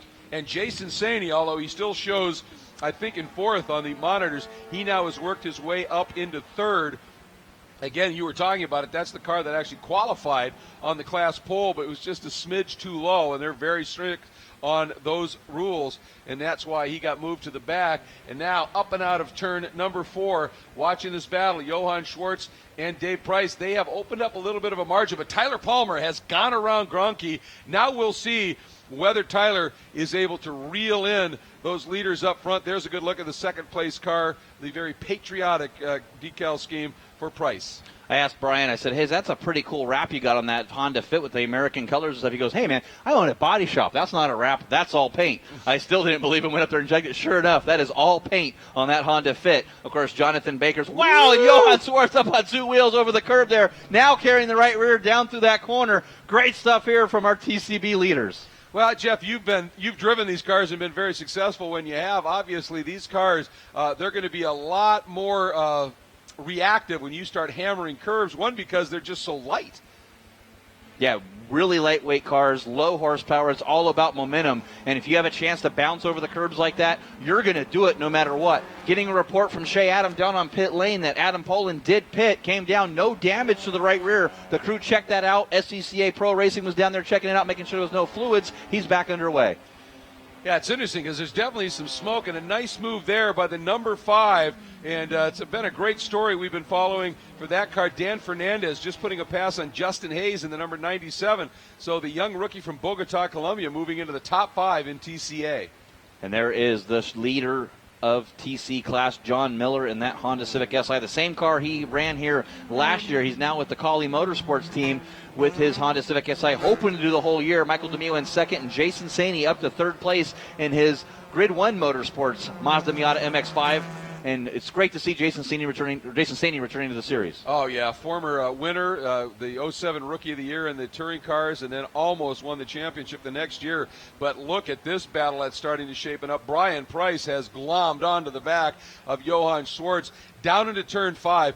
Great corner, falling away all the way to the apex. It's a corner you could really get the car to rotate on, but you don't want it to happen too much because then it'll kill your exit as you're climbing up through the turn 6 area and then heading down towards 7, 8, 9. It's a pretty crucial section. But Price got a bit of a run here. See if he's able to do anything with it. No, he tucks right back in. But Tyler Palmer, once he got around Gronke, he's able to open it up just a little bit now, Jeff. Yeah, he sure is, and he's using every little bit of that track. You see him sawing at the wheel. Not what you want to do in these little cars, though. It's all about being smooth. And every time I said that about Tyler Palmer, he would prove me wrong. He's doing it once again. You see him chopping at the wheel, but he's gaining ground on the leaders. Well, I like what he did there when he went through that little section 8 and 9, using that curve on the left. You know, some of them are leaving the right side tires down on the actual track surface and just getting the lefts on the curb, and you get that big rebound just on the lefts. He had all 4 up on that curve, and it really flattened that platform out just a little bit and allowed him to skate through. And I was talking to Tyler, and he said this track, with all the nuance to it, all the elevation change, you've got camber, then you've got negative camber, then you've got the hill, you've got the rise. And he said, this is a track, he said, you're just on knife's edge in these cars all the way around it. He said, I still think if I get it perfect, I could do turn 1 flat. He said, I haven't gotten it perfect yet, and it scared the bejesus out of me. He said, but I think you can do it. Yeah, I don't know if I'd even attempt to do that here, as we got to ride around in Caddy 1 a little bit earlier, and this track is scary. Talk about a roller coaster, up or down, and you said it right, Greg. It's a little scary taking turn 1 flat. Not something I'm willing to do. No, not even. That's why I'm up here in the booth. And again, just in front of Palmer, just got a shot of Price is really starting, as they just disappear up over the rise there, Price is really starting to hound Johann Schwartz just a little bit. And Schwartz, as they head down into turn 5, he's a pretty savvy racer. He may be thinking, you know what, Price, you go ahead, you work that car, you use those tires up, and I'm going to have a little bit more left at the end. But Price is saying, all right, I'm willing to do it. Right now we're watching Shea Holbrook, and I'll tell you, she has really, along with a couple other teams, really embraced this new Touring Car A concept, basically applying the B-spec concept, right, Jeff, to these touring cars and building. It's no less competitive, it's just nowhere near as expensive. Yeah, it's just way cheaper, and it makes the affordability of coming into pro racing that much more cheaper. And I believe with the way that the Pirelli World Challenge and the SCCA Pro Racing officials have molded this class now, it's going to make the competition that much closer as Shea Holbrook and Jason Cherry 1-2 in the TCA category. Now Shea Holbrook has competed in all 3 categories in our TC categories. So great run from her Shea Racing team. 3 cars now with PJ Gronke and the young Paul Holton now. Yeah, he's a great story as well. And by the way, up front overall in touring car, although this is getting pretty interesting, Jason Cherry looking really racy. But here we go. Watching Jason Chaney, everywhere you would think that Mazda MX-5 would be good, he closes right up onto the back of our overall leader, our second place, Michael DeMio. And then as soon as they get into a place where it's just pure straight line speed, DeMio eases away just a little bit. But the pressure from Saney, I think, is up DeMio's game because he's reeled in Miller a little bit here for the touring car and overall race lead. Yeah, definitely closed that gap a little bit. It was 1.8 seconds before that, 2.1 seconds lap before that, and it's down to 1.3 seconds. And I think that's the best thing for the second and third place car, DeMio and Saney, to do, is they can go nose to tail and try to run down that TC leader. Go our best standing start. Yep. Optima batteries. Every car in the series runs that. We talked about it before. The guy that was running in third, the number 66, Shea Racing True Car, PJ Gronke. How about that? The Tundra Honda Fit up 5 positions. Well, he had a great start and was right up there. I mean, knocking on the door of the top 2 in that class, but just a superb job. Look at Price now, tucked in behind Johann Schwartz, and he pulls out. He's thinking about it. The question is he going to be? No, he couldn't. As soon as he pulled out, and that's the nature of these cars again. Ooh, big wiggle there. That's going to hurt Price as he got a little bit too aggressive on that turn, on the curb going into turn 8, and it really loosened that car up. But these cars, you can run really quick, can't you, Jeff, when you're up in the draft and having that car in front punch that big hole. But you pull out, suddenly you hit that wall of air, and that run you had disappears. Yeah, you have to be right on the back bumper, and so that's why we say the close racing is what makes this TCB class, because like you said, you pull out, you're going to just kind of come to a brick, and you can really feel it in these TCB cars. And that's what Price did, and he paid the price. And it didn't help, of course, that then I think that got him a little offline going into 8, and he clipped that entrance curb too hard, really loosened the car up, and that gave Johann just a little bit of a margin. But getting back to what we were talking about in the TC category quickly, that MX-5 should be better on its tires than the front drive cars in front of it. So if Saney can just keep hounding those guys, make them use those tires up, that may pay big dividends, as we are just past quarter distance in this one, 40 minutes duration. Good stuff here still from Brian Price and Johann Schwartz. And I got to think Johann maybe just driving to conserve his tires a little bit. Doesn't look like he's pushing as hard as Brian Price is. You see Brian coming through the corners. He's sideways and sliding his Honda Fit. And Johann really tight, really on the line and hitting all of his marks. Brian, you see going back and forth and sliding the rear of that car in the ABS. And 3 wide is Jason Saney trying to make that pass for second. Yeah, and the thing is John Miller got by 3 of those touring car B cars, and Saney, the outside in, and then cut down underneath Jeff, and was able to get by DeMio while they were working through 3 of these touring car B spec cars. That was just the experience, I think, of Jason Saney. He's done a lot of racing in multi-class format too, and this is the old squeeze play, and yeah, that car right there in the middle, he absolutely got chopped. Nothing he could do about it.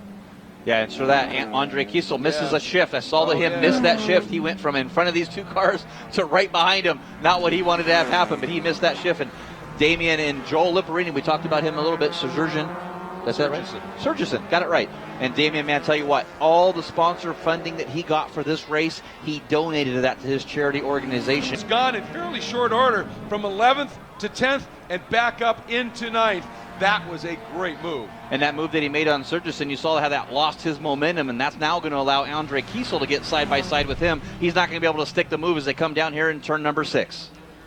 That was some nice stuff. Now, this second group right here, there you see Nate Stacy all over the back of PJ Gronke as Shea Holbrook, your TCA leader, comes ripping by, chased by Cherry. And that Mazda, he gets caught on the outside.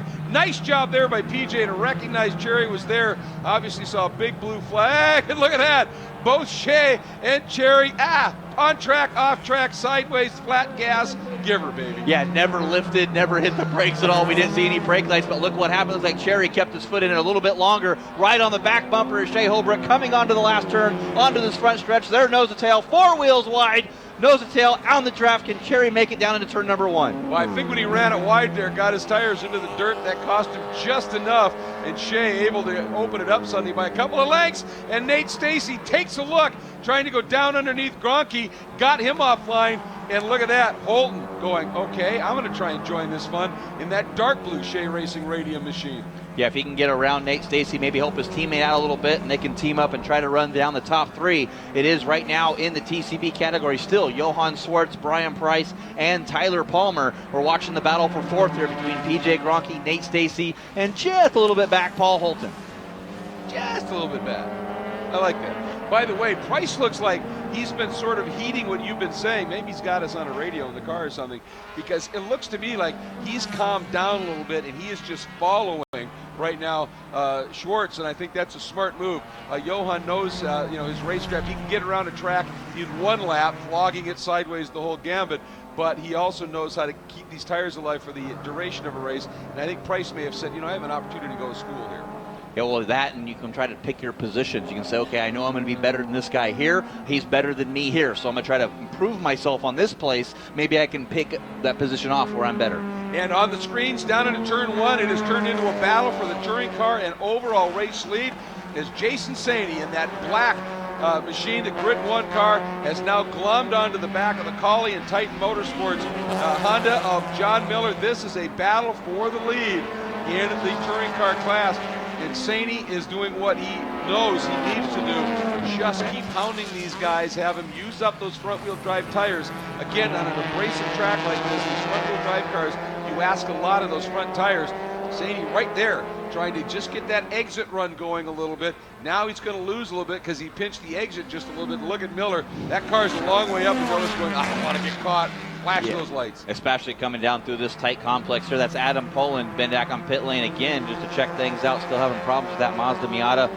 Built that as a TC Miata, not a TCA car. Said, I want to be up in the front of this field. I like the lead overall if I get a chance to. Father-son team with the Poland construction entry. And boy, John Miller, we talk about Mr. Excitement. You saw that. Perfect there underneath the 2 right side tires. And looking out over the deck, there is a battle in our TCA for the overall lead as well. But the battle is on overall in TC. Boy, got some great battles unfolding everywhere. Watching Miller, like you said, this was designed as a motorcycle track. So 2 wheels. He is showing us. Well, it worked for him all last year. I don't think he spent more time on 2 wheels than he did all 4. That is absolutely true. Boy, we got this is a good battle here too. Is still for 4th between 38 Russell Smith and that silver Kia Forte Coupe, and right behind him the rookie Justin Hayes and the number 97 Motovicity Mazda RX-8. These two, they've been at it for a while. Everywhere we're looking, Jeff, we're seeing great battles. Yes, the battle for 5th now, and 4th with Russell Smith, and Justin has the 5th place in that Don Walker Mazda RX-8, and that's another of those new entries in the TCA category. Russell Smith and Jason Wolf, his teammate, running 3rd in that Kinetic Motorsports. These Kias were brand new. I think Jason Wolf's car didn't even start till it got to this track. Russell's car, I believe, had 3.5 miles on it, so that tells you how new these cars were when they showed up here at Barber Motorsports Park. Yeah, I talked to Russell earlier, and he said, we know we're a little bit off the pace of those 2 cars up front. He goes, but we've just got them. They've just been completed. He said, so right now, he said, we need to run them. We need to find out what we can work on to make them faster. And then he said, obviously, the series will look at it because they will, affect some changes, little BOP, as they call it, balance of performance. You have all these cars running close. That's the idea of this category. And he said, we're happy where we are. We just got to find out what we've got at this point. So we're going to keep an eye on it. But this is a fabulous battle here, again, for 4th in the Touring Car 8 category. On our global web feed here at world-challengetv.com, we're going to step away for just a moment. But we will continue the call here at Barber Motorsports Park as the Pirelli World Challenge Touring Car A, and Touring Car B season opener continues to unfold.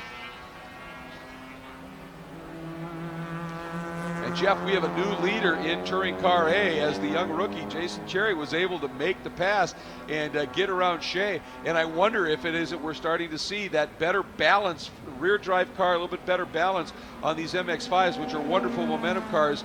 just now starting to realize that tire management advantage over the front drive cars. Yeah, it sure is. It's playing out in touring car. It already played out in TCA car, and that's kind of expected. Where the TCA has a lower horsepower, you're really pushing the car a lot harder. You're going to wear those fronts a lot harsher on this compound surface that is at Barber Motorsports Park. It's notorious in every make, every model of car, and every brand of tire. This is what the characteristic of that track is. And here is that great battle in Touring Car B for the lead. It's still Johann Schwartz as he continues to hang on at the front in that Animas American Honda Fit. Right behind him, the Unlimited Racing RP Performance Honda Fit of Brian Price. And Brian Price looks like he's up in the game just a little bit now.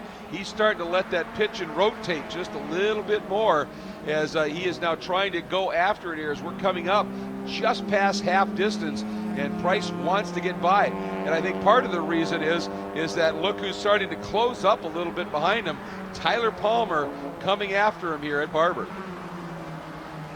Welcome back here to everybody at World-ChallengeTV.com as the season opener of our Touring Car A, and Touring Car B Spec Pirelli World Challenge Championship continues to unfold. And Jeff, we have amazing battles in all three of the classes. Right now, none better than this one, and it's been this way since literally the lights went out. Yeah, I saw Brian Price. You saw him at the beginning of the race. He was all over the track, sliding the rear of that Honda Fit, back and forth, pushing through the corners. Looks like he's calmed down a little bit, started maybe cool off his Pirelli P0s. But when you do that, Johan probably backed himself up a little bit. Now Tyler Palmer in last year's championship Mini USA Mini Cooper of Robbie Davis. He's in that car now. He's starting to slowly close in, lurking back behind him. The second that Brian Price and Johann Schwartz get side by side, Tyler Palmer will be right there, and it'll happen in an instant as Brian Price and Johann Schwartz all over the course here.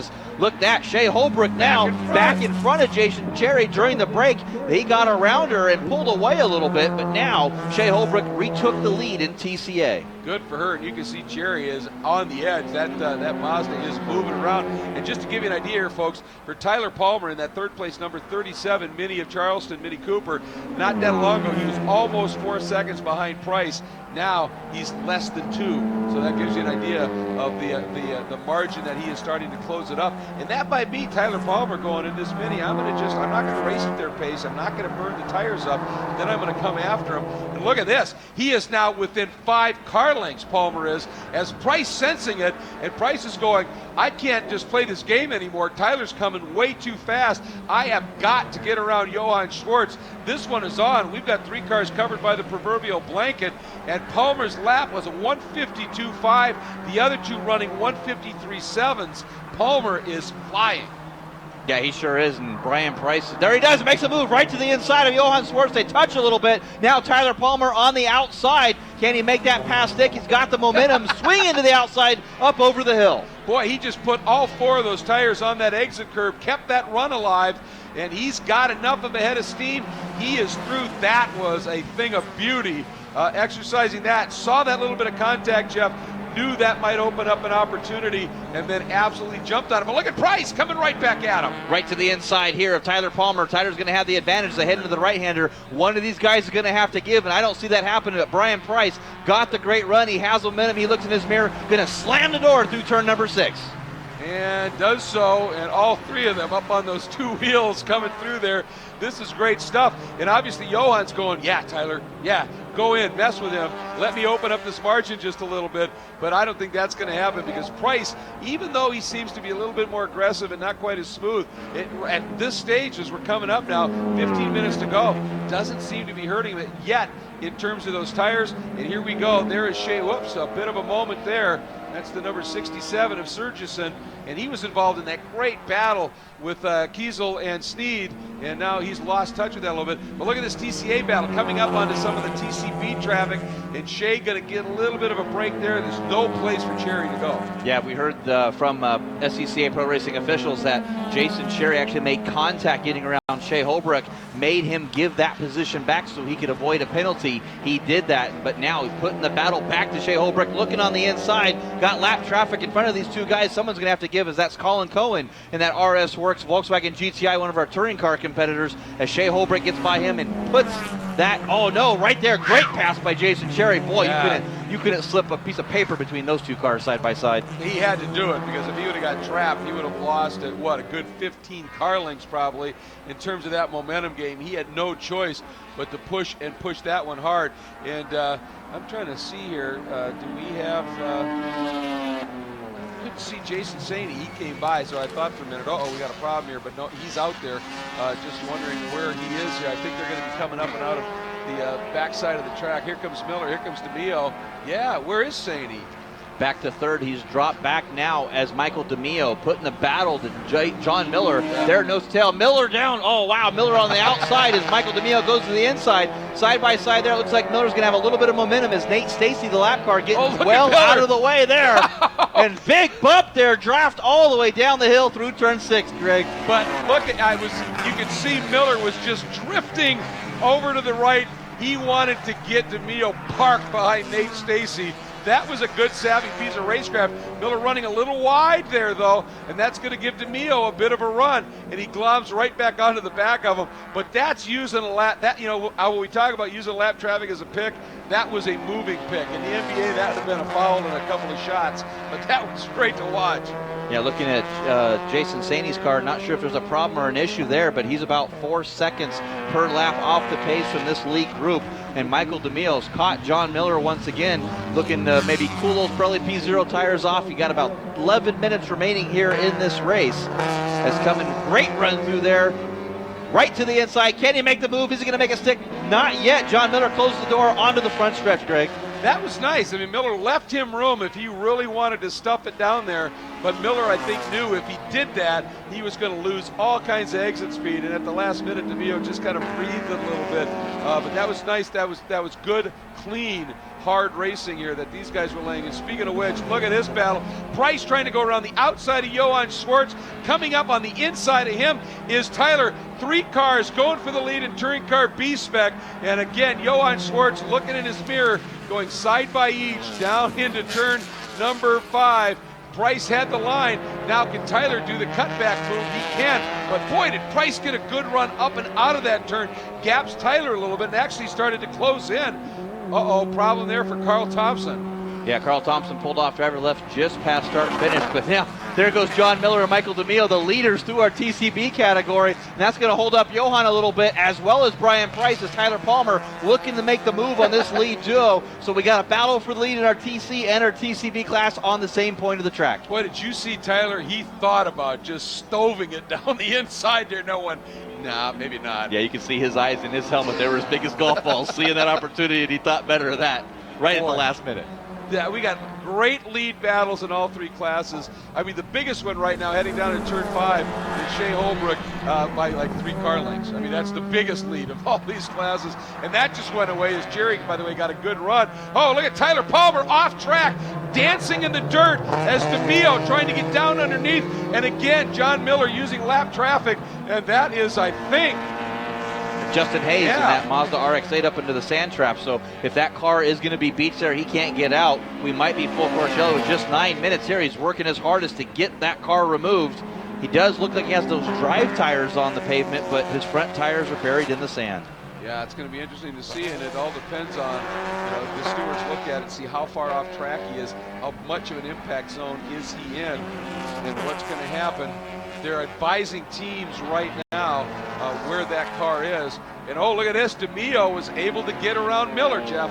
Yeah, he got the lead there. Not sure where he made that pass, but it is Michael DeMio now. The Compass 360 Racing Honda Civic SI, supported by HPD there. John Miller behind him, and that Titan Motorsports, Collie Motorsports Honda Civic SI. And there's Brian Price on the inside of Johann Schwartz through turn number 5. They're side by side now coming up over the hill. And we saw, the last thing we saw was Tyler Palmer completely bouncing and going through the grass. He's right there. He is still right in that battle. And Johann Schwartz is going to have the inside going in there, but I'm not sure Price cares. Are they going to do it? Yes. 2 abreast through, still side by side, Schwartz to the inside, Price to the outside, Palmer way to the inside, straight lining it out of there. Will he have the run? Price takes the lead, and look at this, Palmer right alongside of Johann Schwartz, and Schwartz able to hang on now and take that second spot back. But wow, 3 abreast at one point. Told you, these little cars, two wheels half the time. They're biking it. Yeah, they sure were. Brian Price made a good move, moving all the way to the right there and shut the door on Palmer in case he was trying to make a pass side by side with Brian Price. And Brian drops two wheels off. Johan follows him. Wow, look at Palmer to the inside. Side by side contact there. Four wheels in the dirt. He backs off now. Johan into third. Tyler up to second. And Brian Price in the lead. Wow, Tyler Palmer, I think he was behind the curb at that corner. He was absolutely determined to try and sneak through here. This is fabulous stuff. This is what we saw all last year in Touring Car B, and it's great to see it is alive and well. Boy, these guys put on a show, Jeff. Yeah, they sure do. But for Tyler Palmer, I don't think that's going to stand good with the Pirelli World Challenge officials going four wheels off, making a pass. You got to stay on the pavement. They're going to be looking at that. We saw that with Jason Cherry and Shea Holbrook. He had to give that position back. We'll wait for the call on that with 7.5 minutes remaining in this race. Yeah, this is furious stuff. Oh, we're getting a warning. I didn't see who it was, but somebody made a pass under caution. One of the nice things here is the officials are saying, you give it back immediately, we'll let you keep racing. If you don't, we'll bring you in and talk to you for a few minutes in pit lane, and your race is essentially over. Like to see that kind of officiating. But look at this, boy, Price. You know, we were talking about it, Jeff. Can this young man, so fun to watch in SCCA club racing, super aggressive, loves to throw it around. Would he be quick at the end of the race if he abuses those tires like that? Somehow, man, he has figured this out. Either that, or maybe the tires are absolutely rooted and he's just got the gift, but it has been fun to watch. I'll tell you what, I've driven on these Pirelli P0 tires, and they are amazing in TCB and the abuse that they can take. But AMSOIL, RP Unlimited, Racing, Performance, Honda Fit, Brian Price. Beautiful paint job on that car, brand new to the series, first making his debut, leading in TCB now. Yeah, that's just some incredible stuff here. And there's John Miller, that all-white machine, and you can see he's lost a little bit of ground to the 71 of DeMio at this stage. And Michael DeMio, he may have played this extremely well. He does have, of course, some starts in this championship. Not a lot of them, but he was always right up in the sharp end of things. And I wonder if maybe Miller looks like he may be in trouble because he just got passed by a TCA car. I wonder if Miller's got a problem.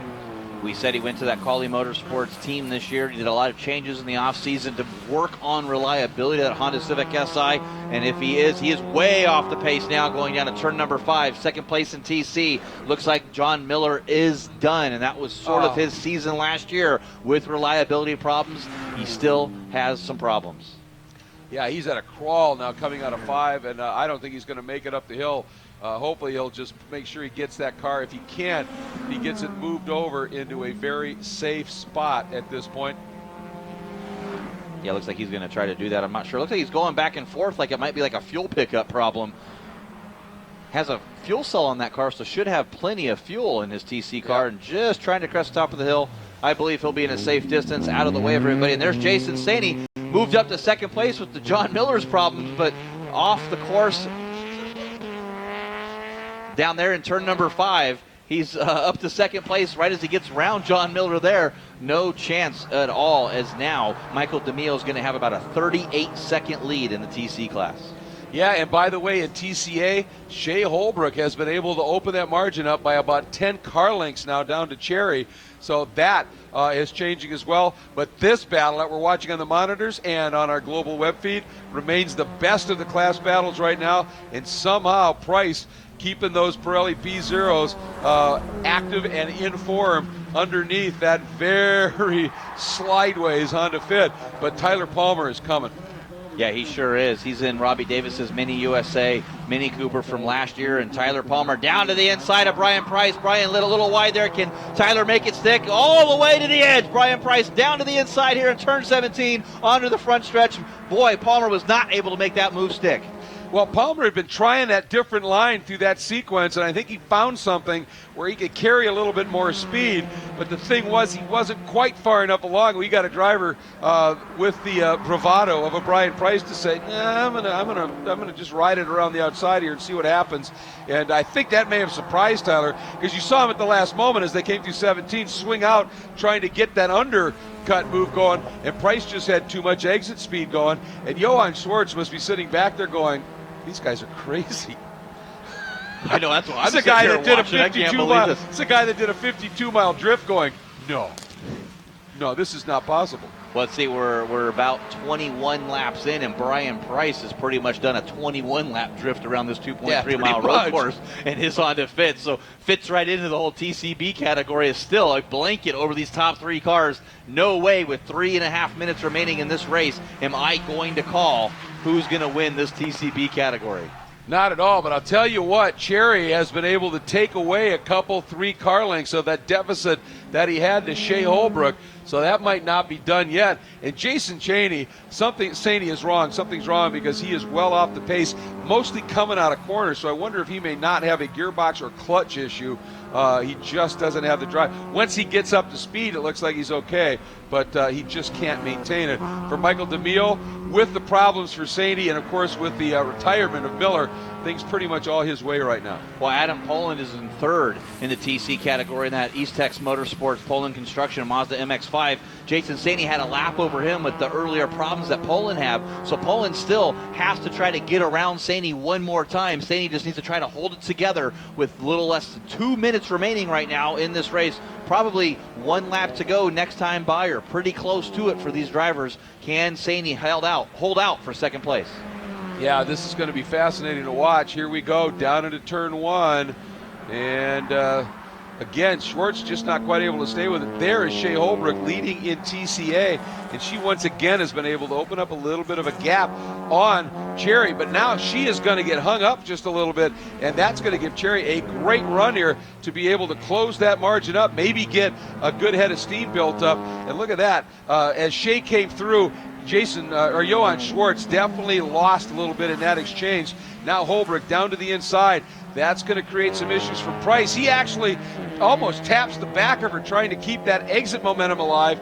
And here comes Jason Cherry. Boy, I'll tell you what, things getting interesting here, Jeff. Yeah, it sure is, and it's that delicate chess battle. We saw it in our GT, GTA, and GTS classes. It's the same deal here with TC, TCA, and TCB. Don't want to lose any momentum at all. Brian Price just kept his foot in it, as he's done every single lap. Is now white flag for your touring car leader, Michael DeMille, in his Compass 360 Honda Civic Si. He just went through, but these guys have this lap and another one. This is going to be fun. Tyler Palmer continues his attack on Price. Johann Schwartz watching and going, well, what's going to happen here? There's the white flag flying as this field continues now to close things up. We are looking for that Touring Car A and Touring Car B battle. That are the 2 strong battles on the track. Jeff Lepper heading down to do some interviews for the NBC Sports coverage, the enhanced coverage that'll be coming up in just a little bit. We'll tell you more about that in a minute. And also to do Victory Circle for this fabulous race. He's going to have a lot to talk about. There's Michael DeMille as he has things pretty much his own way right now. I mean, his lap margin right now is way up there. The gap is huge. He's got it covered. Here's the battle, though. And Price it's Tyler Palmer now has gone by. But Price, side by side, Price noses ahead down into turn 1. I think Tyler Palmer ran that same line through those final few corners up through 14, 15, 16, was able to sneak by. But once again, Price, really good out of 17, was able to get the nose ahead and make it work. So these guys are on their last lap. Shea Holbrook is on her final lap. And indeed, Cherry has now closed it down to less than 5 car lengths. They're in turn 5 as this battle heading in to turn 5. This is it, folks. There's Michael DeMille. He'll be coming around. He'll be taking the win in touring car. And then we'll go back, certainly, and pick up the coverage. Tyler Palmer running a little wide on the exit of 5. Drop those right side tires. And Price immediately as DeMille takes the win in touring car and the overall win. Great drive for him. But Tyler Palmer ran wide, lost some margin. There we are. You're looking at the monitors right now. There's Price, there's Palmer, and there comes Johann Schwartz. And Tyler Palmer ran wide, lost about 5 car lengths. That's all it takes in the momentum battle that these cars fight every day. We've also, behind them, got a great battle between the 2 Shea Racing entries as Holton has gone around PJ Gronke. That's a good scrap, too. But this one, we don't know. It's just that fierce right now. Watching these guys come through. Boy, heading down into that quick 12-13. Price is really fast, runs up over the rise. Now here's where Palmer's got that great line. He wasn't able to use it. Cherry taking a run. They are side by side, but Holbrook hangs on for the win. That was close. And here we go. Touring Car B. through the final corner. Tyler Palmer trying to open it up, get any kind of a run he can. But Price onto the front straight. Can he do it? He does. What a story for Price. Fist pump. He is elated with Palmer second, and Johann Schwartz, no doubt, just shaking his head, sitting there in third, wondering how that one happened. But wow, what an incredible battle we saw, certainly in Touring Car B and Touring Car A for a lot of the race, in Touring Car as well. The Cadillac move of the race has to go to Brian Price for the pass he laid on to move up into first, and the invisible glass clean pass of the race has to go to Chris Snead in his Need for Speed Mini, as he was in that squeeze play, lost 2 spots, and then just came right back up and made that great pass to get himself right back up into contention. And actually, he ended up able to cracking well into the top 10 with a good ninth. Gronke was able to hold off Holton in that battle for the 6th spot, but while everything was unfolding, and Nate Stacy, by the way, ends up in 4th for the 14-year-old, the 99 of Austin Snader quietly worked his way into a top 5. Great story. Here are our unofficial results in the Pirelli World Challenge Touring Car A, and Touring Car B. And again, it is Mike DeMio winning overall, and in Touring Car, Shea Holbrook. This is just, I think, an overall order as they cross the line, folks. This is not by class that we're looking at. Shea Holbrook winning in Touring Car A, but by feet over Jason Cherry. That was absolutely superb. And then Brian Price, of course, bringing it home in the Touring Car B category as well. So we're going to, obviously, we'll run through the top 3 finishers in each of the classes. We just want to make sure that scoring sorts everything completely and accordingly here before we do that.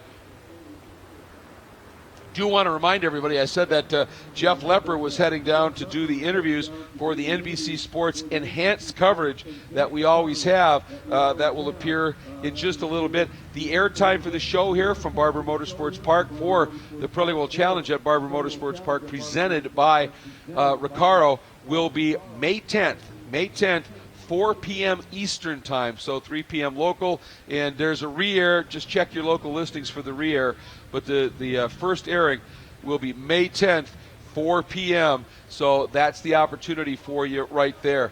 And at this stage, we're going to wrap things up here on the webcast here at world-challengetv.com. Thank you so much for joining us here at what has proven to be an absolutely fascinating weekend of racing so far, and it's only half done here at Barber Motorsports Park as the Pirelli World Challenge makes its debut appearance at this facility, all presented by Recaro. Thanks for joining us on our global web feed on world-challengetv.com. We'll see you tomorrow.